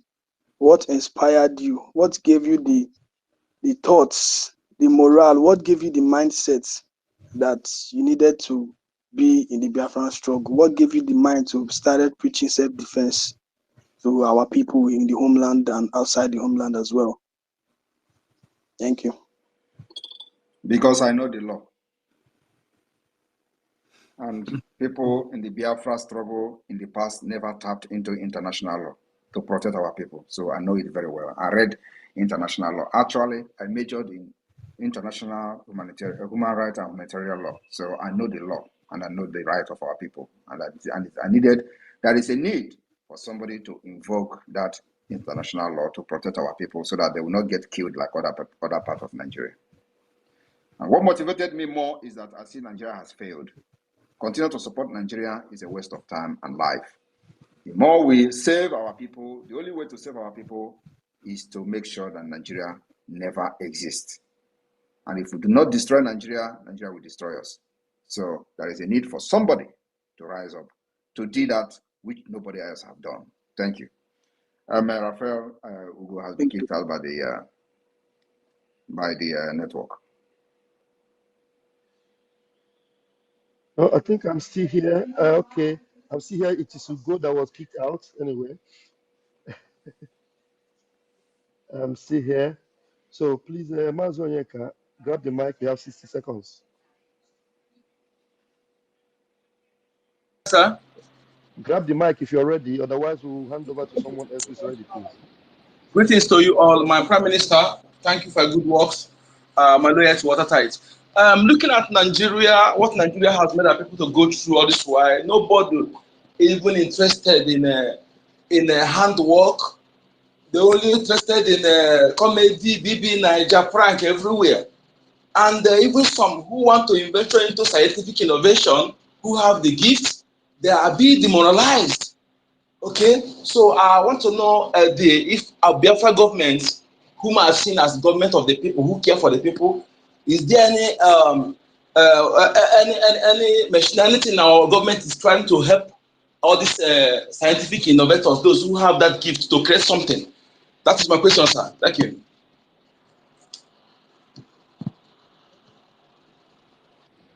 Is that Onyeka? Yes, sir. He just wanted to talk. You have another question? Yes, sir. You know, because many people who created something, they promised them scholarship, they are being language in many of them who innovated something, nobody's helping them. So many of our people are being demoralized in creating something like building something like scientific innovation. That is why I want to ask that person to give them. Do you know why it is being like that? Do you know? No, sir. You don't know that Nigeria have a center for eradicating innovation. Oh. You are not Thank aware. you. I remember. Thank you. So how can you go and start saying that you want to be an innovative person in Nigeria when Nigeria have a center built everywhere for eradication innovation? You are contradicting yourself now. Who will listen to you? Thank you. Our nation, Biafra, will fund and pump money and resources into innovation. That is the Hello, and the difference we're going to have. flags. Thank you. Thank you. Thank you so much. Thank you so much, my Prime Minister. Thank you. Thank you, and this Volkswagen citizen in its present time. Good.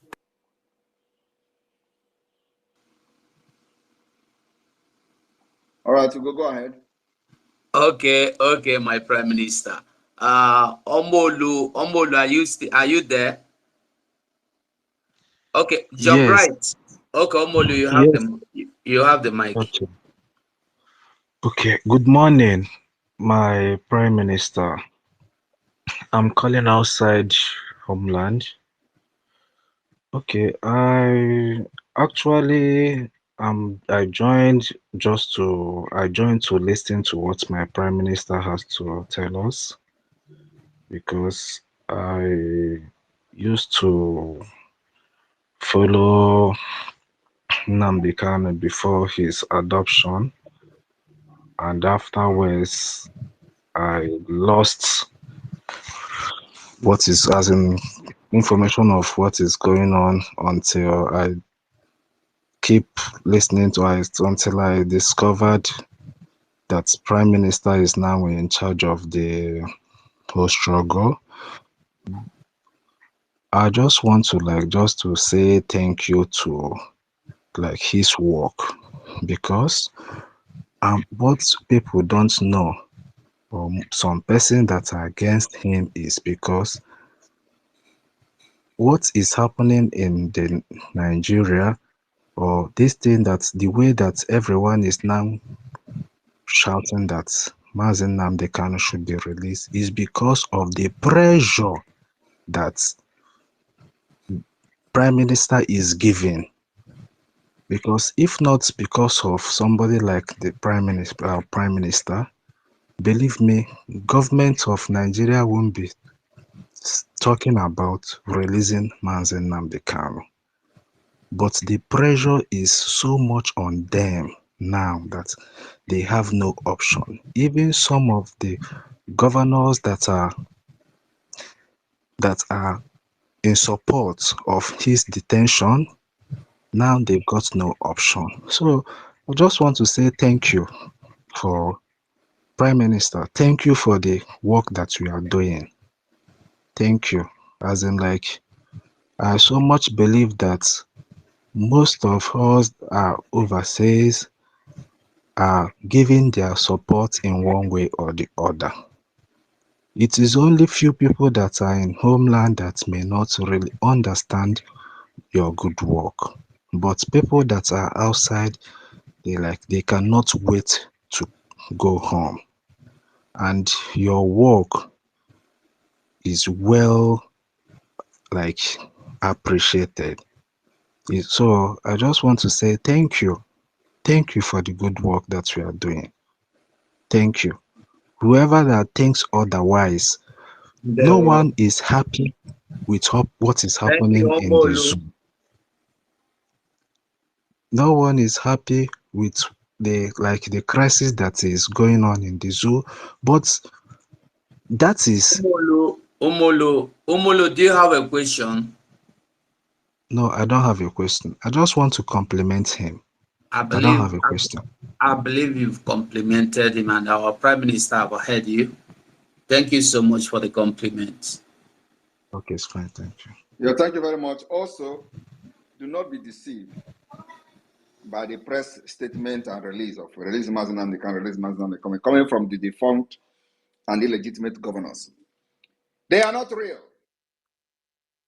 Those things they are calling is to think they can suppress the pressure and the momentum that we have gathered so far. Don't be deceived. Don't believe them. They have never called for the release of Mazen Nnamdi Kanu. And that's why we must intensify our effort. All those nonsense they are writing, is that on the national dailies or social media they should be writing it? No. The idea of writing that releasing Mazen Nnamdi Kanu, 180 National Assembly have signed, we do not need to give publicity to those nonsense. Have you ever seen me posting any of those nonsense they are writing that, 180 people have signed releasing Mazen Nnamdi Kanu, 180 House of National Assembly have ready? They are not serious. It is all fake. Don't look at them. So they went to Enugu, had a meeting to kidnap Simon Ekpa, and they came out and started reading press release. They have demanded release. These are the people who proscribed IPOB and made IPOB a terrorist organization in Nigeria. These are the people who planned the kidnap of Mazen Nnamdi Kanu from Kenya. These are the people from 2021 who planned the killing and massacre of the Eastern Security Network. These are the people who pushed the military, the terrorist army, the DSS to kill and burn our houses, our villages in the former Imo State and beyond. Have you seen them condemning the action of the Nigeria terrorist army in Biafran land? For once, tell me whether you have heard them, or are you not seeing the images and the videos coming out from Biafra land where military will go to villages and burn the village, burn the market, from to other places where they have burnt to ashes? Did you see any of them coming to condemn the military bombardment in our land? No. So how can you believe that they come to tell you that they want to release Mazi Nnamdi Kanu? If they want to release Mazi Nnamdi Kanu, these are the puppets of the Nigeria terrorist government. They should go inside the door and discuss the release of Mazi Nnamdi, not in the public. Who are they trying to inform? Is it me? Now they will tell they want to release Mazi Nnamdi Kanu.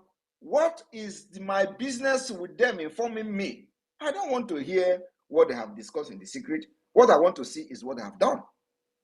That's why anytime they come to give statement about, oh, release Mazi Nnamdi Kanu, we must intensify our effort. Each time they give that statement, what they are telling Nigeria government is to not release him. We will go out there and say, oh, release him, so let us see if the people will support us. But anytime they have done that, they have asked Tinubu never to release him. They have asked DSS never to allow doctor to visit him. They have asked those in charge never to give him medication. And they will come to public and talk rubbish. We know what is going on. That's why we must follow this government of Biafra, because we know everything, watching them in the mirror. And that's why sometimes they get confused. Who is this guy? That guy is Simon Ekpa, the unsolvable equation. Thank you. Thank you so much, my Prime Minister. Abada Guru of Biafra. They will. Okay. Omolu, please, you can leave the mic now. John Bright, are you there? John Bright, you there? Yes, Master. Okay. Good afternoon, my Prime Minister. Good afternoon, my Prime Minister. Good afternoon, Biafrans. I'm very happy to speak to the Prime Minister for the first time. It is a dream comes true. I'm very, very happy. PM, first of all, I want to congratulate you. I want to give a very big shout out to you.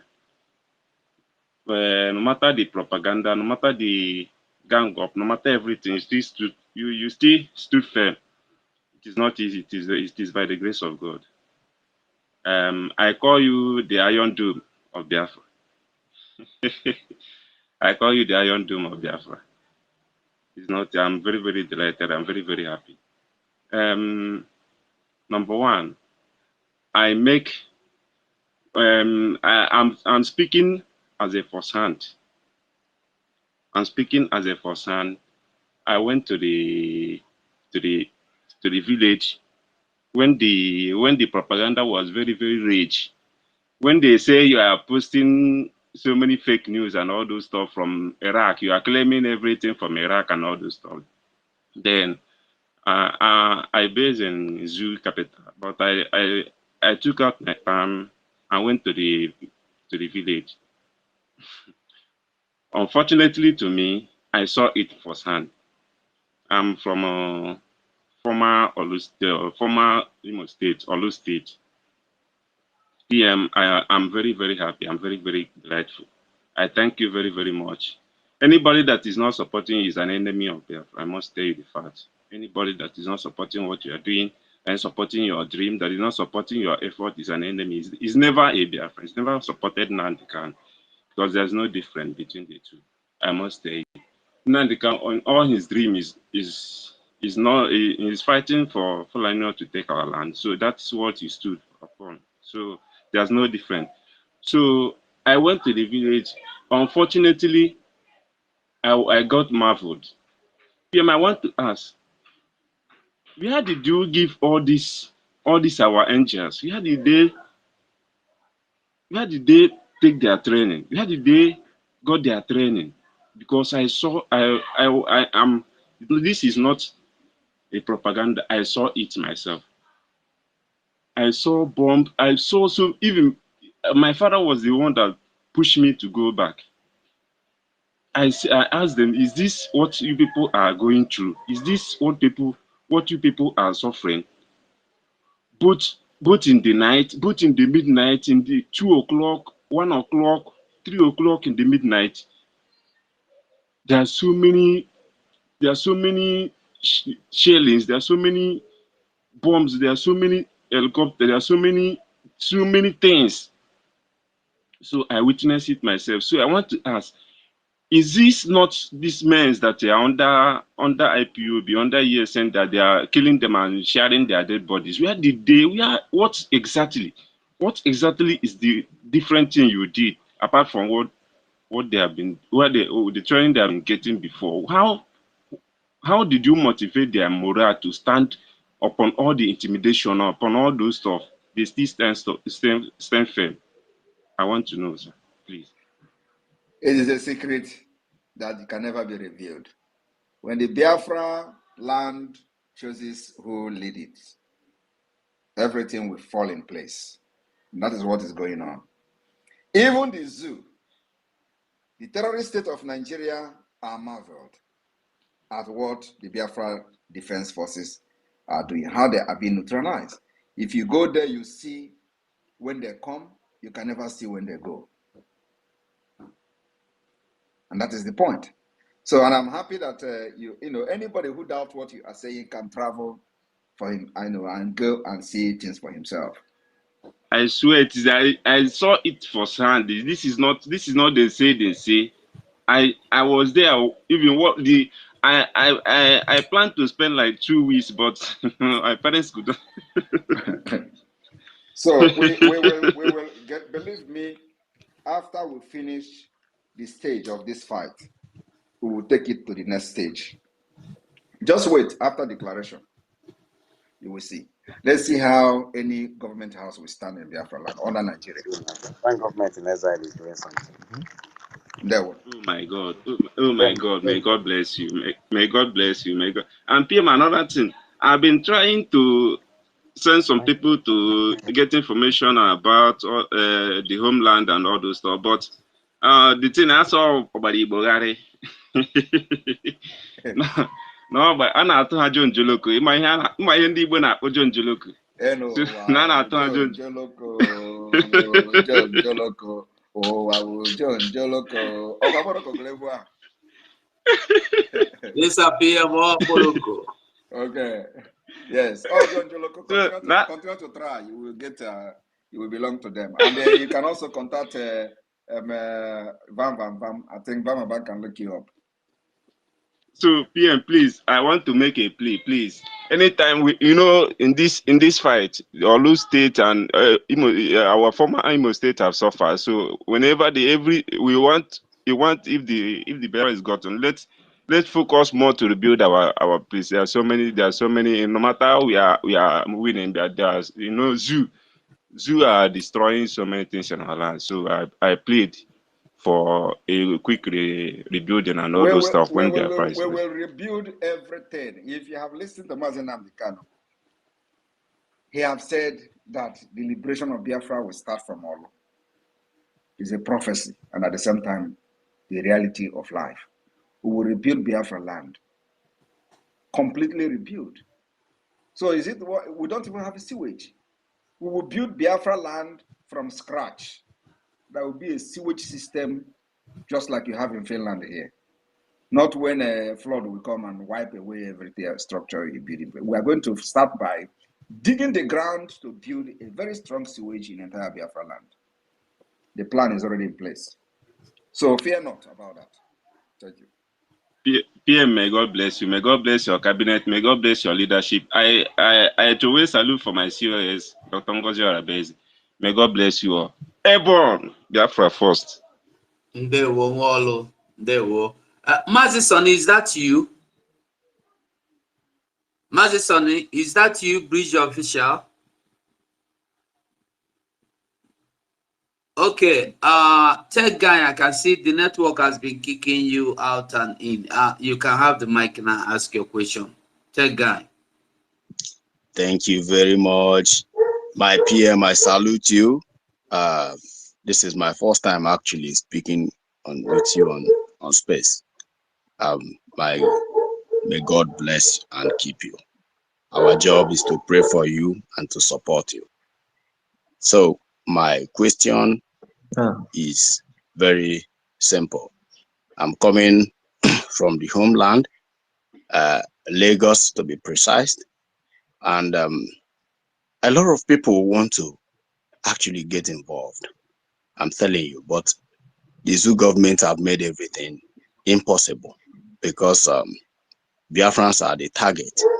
So out of conviction, those who have voted, those who are still voting are still voting. Now, this time around, because I talked to them about Biafran coin and all that. So they actually want everybody, almost everybody I met in Lagos want to support. And due to the fact that Biafran coin is not listed on all platform, in order to buy coin and probably support, most of them will come to the Zoom meeting, Saturday Zoom contribution, but they will not do anything. They are gripped with fear, right?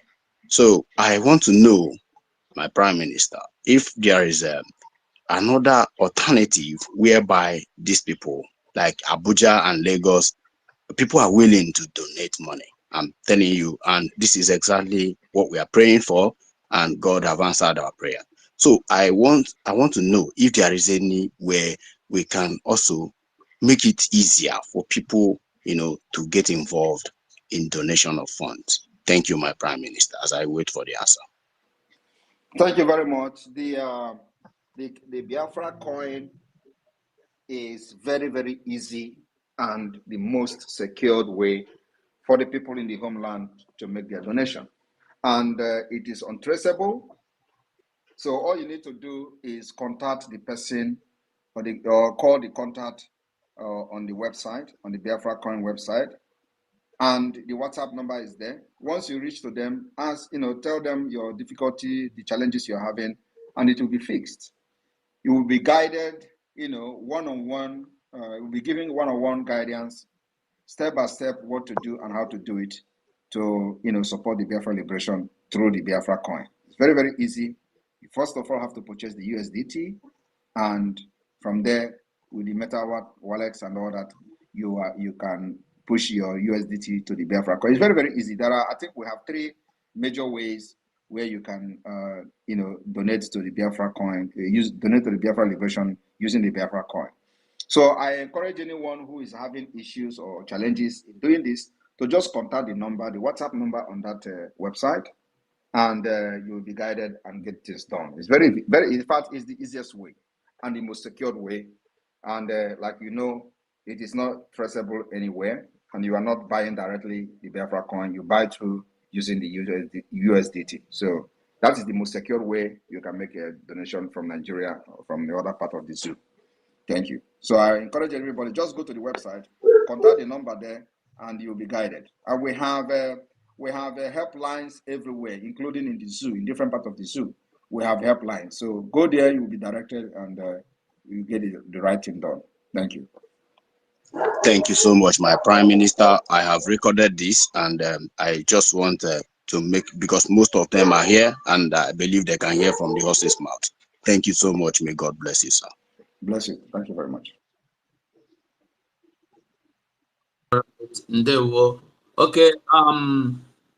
I think we have Prince Nwajako. Prince Nwajako, if you are close to your mic, pick it up. Good afternoon, everybody. Good afternoon, my fellow Biafran. I'm happy to be here, and most especially, I want to greet my Prime Minister. I want to hail him for his good work. In fact, following him has opened my eyes. Following Nnamdi Kanu has opened my eyes as a Biafra man. I'm from Enugu State. I'm right in the zone, Lagos, Nigeria. I want to especially thank my Prime Minister, Igbo Anu Kpọrọ Nejono, Atakata War of Biafra land. Please, continue your good job. I am supporting you anywhere, any day, anytime. And I can't wait for Biafra to come so we can go to our homeland. Thank you very much, sir. And God bless you. I'm going to go and start directing. Very well. Thank you so much. Please, you can now leave the mic. Happy you. Thank you. Okay. Now we have you, Team Figo. Simon Ekpa, Team Figo.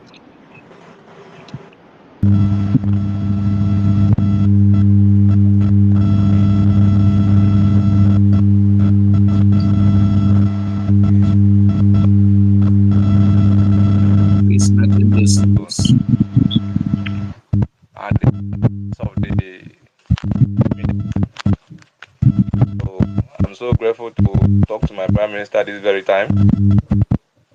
I'm calling from the zoo, Lagos, Yorubaland. I'm very, very happy. Though I don't have much question to basically, I just want to like some of these speakers that have already spoken. Some people, if I can remember what Biafra would look like. Who is speaking, please? Who? Figo. Figo, you are not clear. You are having network issues. I'm not coming out clear. Maybe I'm not Figo, maybe you have to go out and come back again, please. Okay. Thank you. Okay. Okay. Okopa. Good afternoon, everyone. Can you hear me? You're welcome. Is that Okopa? Yes. Okay, you're welcome. Okay. Good afternoon, my PM. My PM, I just want to thank you for all you have been doing for Biafra. And I don't know, my first question has been answered already. I don't know if you can rephrase a little bit, because according to Mazin Nadekalo, he said that Biafran, according to the building, has been documented. So I don't know if that document can be used, or your cabinet people will draft a new one to build Biafra. And two, I want to plead with you, if you can be pressing these Nigeria terrorists so that they will be kissing the doors every week. So that's what I want to ask you. Thank you.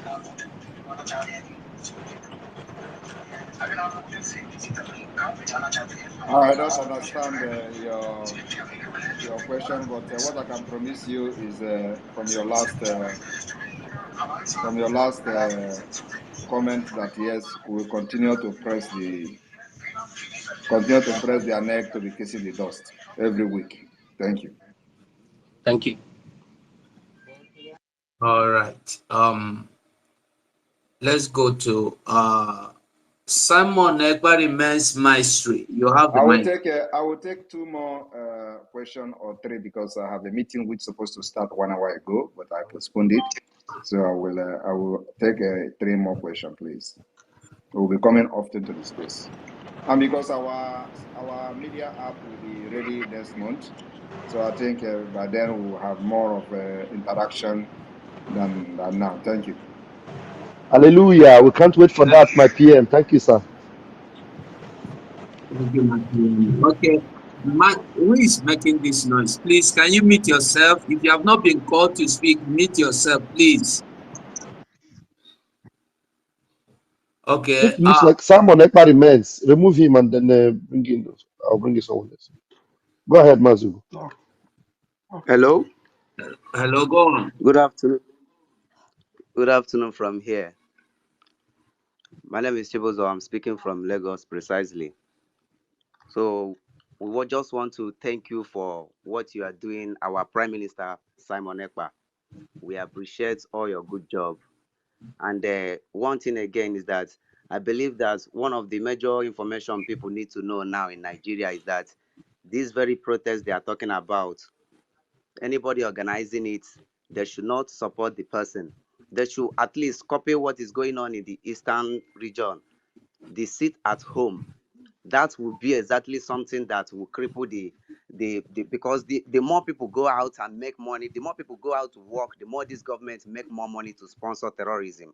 And it is affecting us because the tax is too much, it's very, very high. And one thing again is that the way they have been trying their best to disorganize the youth now is too high. The rate is too high. They are disorganizing the youth, and especially the Igbos, and it's affecting the people. That many things are happening that we can't even people don't even know how it is happening. And we thank you for what you have been doing for us. Please continue. We know that one day this freedom will come. But sometimes I keep wondering why people don't even see things that are happening. People that are fighting this freedom, like you, Simon Ekpa, it is not affecting you, but you are fighting for people that are being affected. Yet they are not seeing it. They are here. Everything is happening. They are not seeing it, all because they all support injustice.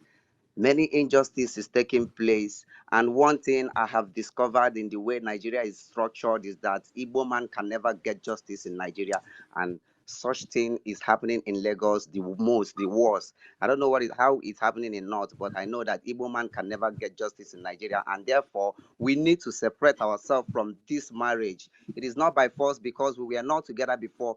Many people have seen what is happening, and many people are saying it. Many people are talking, but the government are not trying to do anything at all about it. They don't even care. Thank you. Thank you. Our PM have limited time. So, do you have any question, Mazi?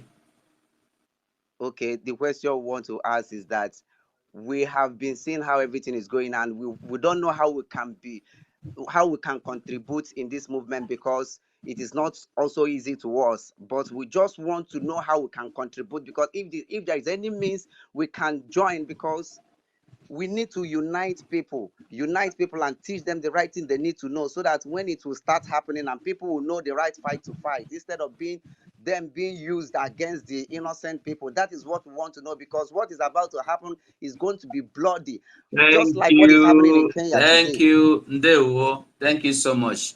PM, I don't know if you want to answer that question. I think it is not a question. It is just a contribution he made. So I will take 2 more person and I will call it a day. Okay.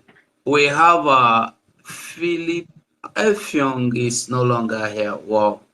Okay. BRGIE, meet BRGIE, are you there? Official page. Can you hear me? Yeah. Good afternoon, Honorable Prime Minister. Yeah, and all the cabinet members, Biafrans. The question that has been, asked on my own end is, Prime Minister, what is going to be the future connection in terms of, road construction between Biafra and Ambazonia and towards the Central African Republic with regards to something that looks like BRICS or the Organization of the New Emerging African Nations? What is the plan? Thank you, sir.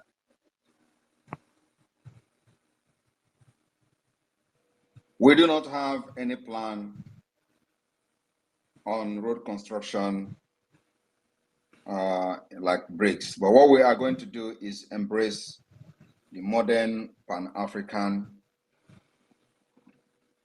system. So we are going to wait and see what that unification of Africa is going to bring to the table, which we are going to strongly support. So we're going to strongly support Pan-African system. So, and I believe that will give birth to a lot of development, including the road network, rail system, and so on and so forth. So for now, we focus on our liberation first. Then after that, we'll look into Pan-African. Thank you. Thank you, my PM. Okay, the last question will come from you, Amara Charity. I believe that should be one that Biafra. Amara Charity, can you hear me? Yes. Thank you. Good morning. I appreciate Yeah, man. Oh. I thought you said, oh man. Thank you. This my strategy has worked. Thank you so much God. for giving me the opportunity.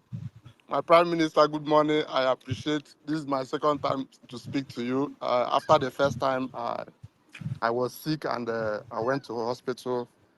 Since then, I have not been that opportune to speak to you to speak to you again.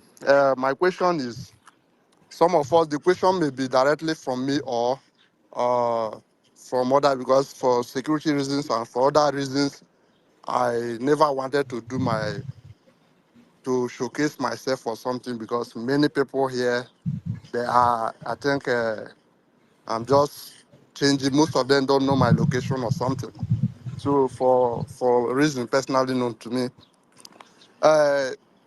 I think a friend, or if I should say, I am the one where we are.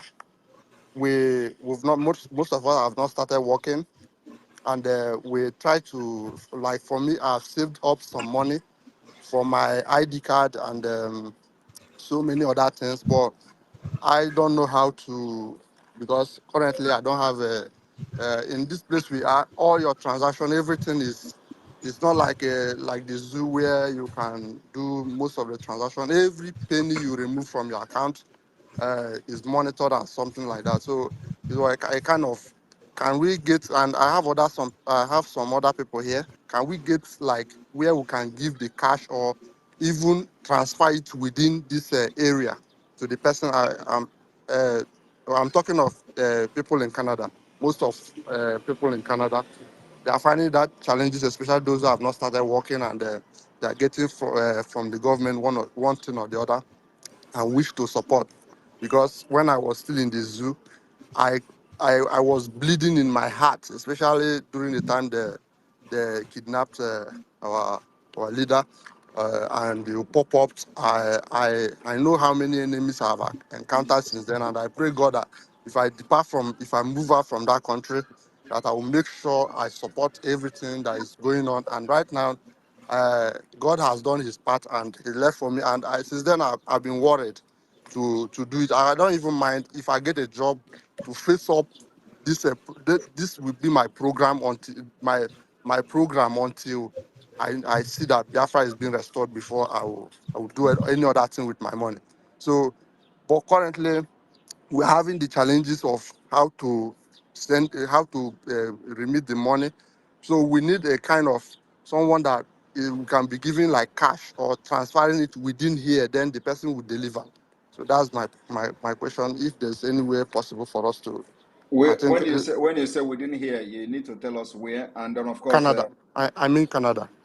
How can you be in Canada where we have our Lazen in Canada? You are talking No, it about. depends. It depends on the area. We are, You have to contact the media. You have to, Raphael, give him the contact of Canada admin. You can okay. call it. It's in public, so they can contact her, Nena, more All than right. Nena, so they can contact her and figure that out. Thank you. Thank you so much, and we are also happy. That's why, because of the we are still seeking our refugee, so that's why we are most of people that's here. I have been preaching to them, but like one asked me, how will it, like he want to give me the money to do it for him? Yes, I said So, I'm facing the same problem. Mazi Charity, you don't need Yeah. to worry. All you need to do is to get the contact from Raf, and the Okay. liaison officer will talk with you, will speak with you. All Everything right. is under control. Thank you so much. All right. PM, that is the Mazugo, number third Mazugo, person. Yeah. Mazugo, can you hear me? Yes, I can hear you very well. Okay. Now let them listen. Canada is +1 403 Hold on, please. 470 7700. I repeat myself. Canada is the same code with America +1. Okay, if you're in Canada, you don't need to add that +1, or which you already know. Yes. 403 Four zero 470 three four 70 470 7700. 7700. Thank you very much. If I'm correct, 403 470 Yes, 7700. correct. Thank you. Thank you As so you much. go, thank you. Take over. Thank you. Thank you, Raf. And please mute yourself, please. My honorable Prime Minister, I think that's the last person to ask the question. Thank you very much, everyone, for joining this space today. We'll spend a lot of time. I want to make it categorically clear that the Biafra government will continue to support Israel. We will continue to recognize the claim and the presence of the Jewish people in Israel that has remained constant throughout the past 4,000 years. The Biafra government recognizes Israel's declaration of independence and self-governance that began on May 14, 1948, with the goal of re-establishing its legally recognized land as a homeland for the Jewish people. We will continue to support Israel as an ally in the waiting. Thank you, and our stand remain unchanged. We will continue to go against those who kills women and children in the name of whatever terrorists or terrorism. We will continue to fight against Nigeria terrorist state until our freedom is achieved. God bless Biafra. God bless those who have summoned courage to support the movement for the liberation of Biafra.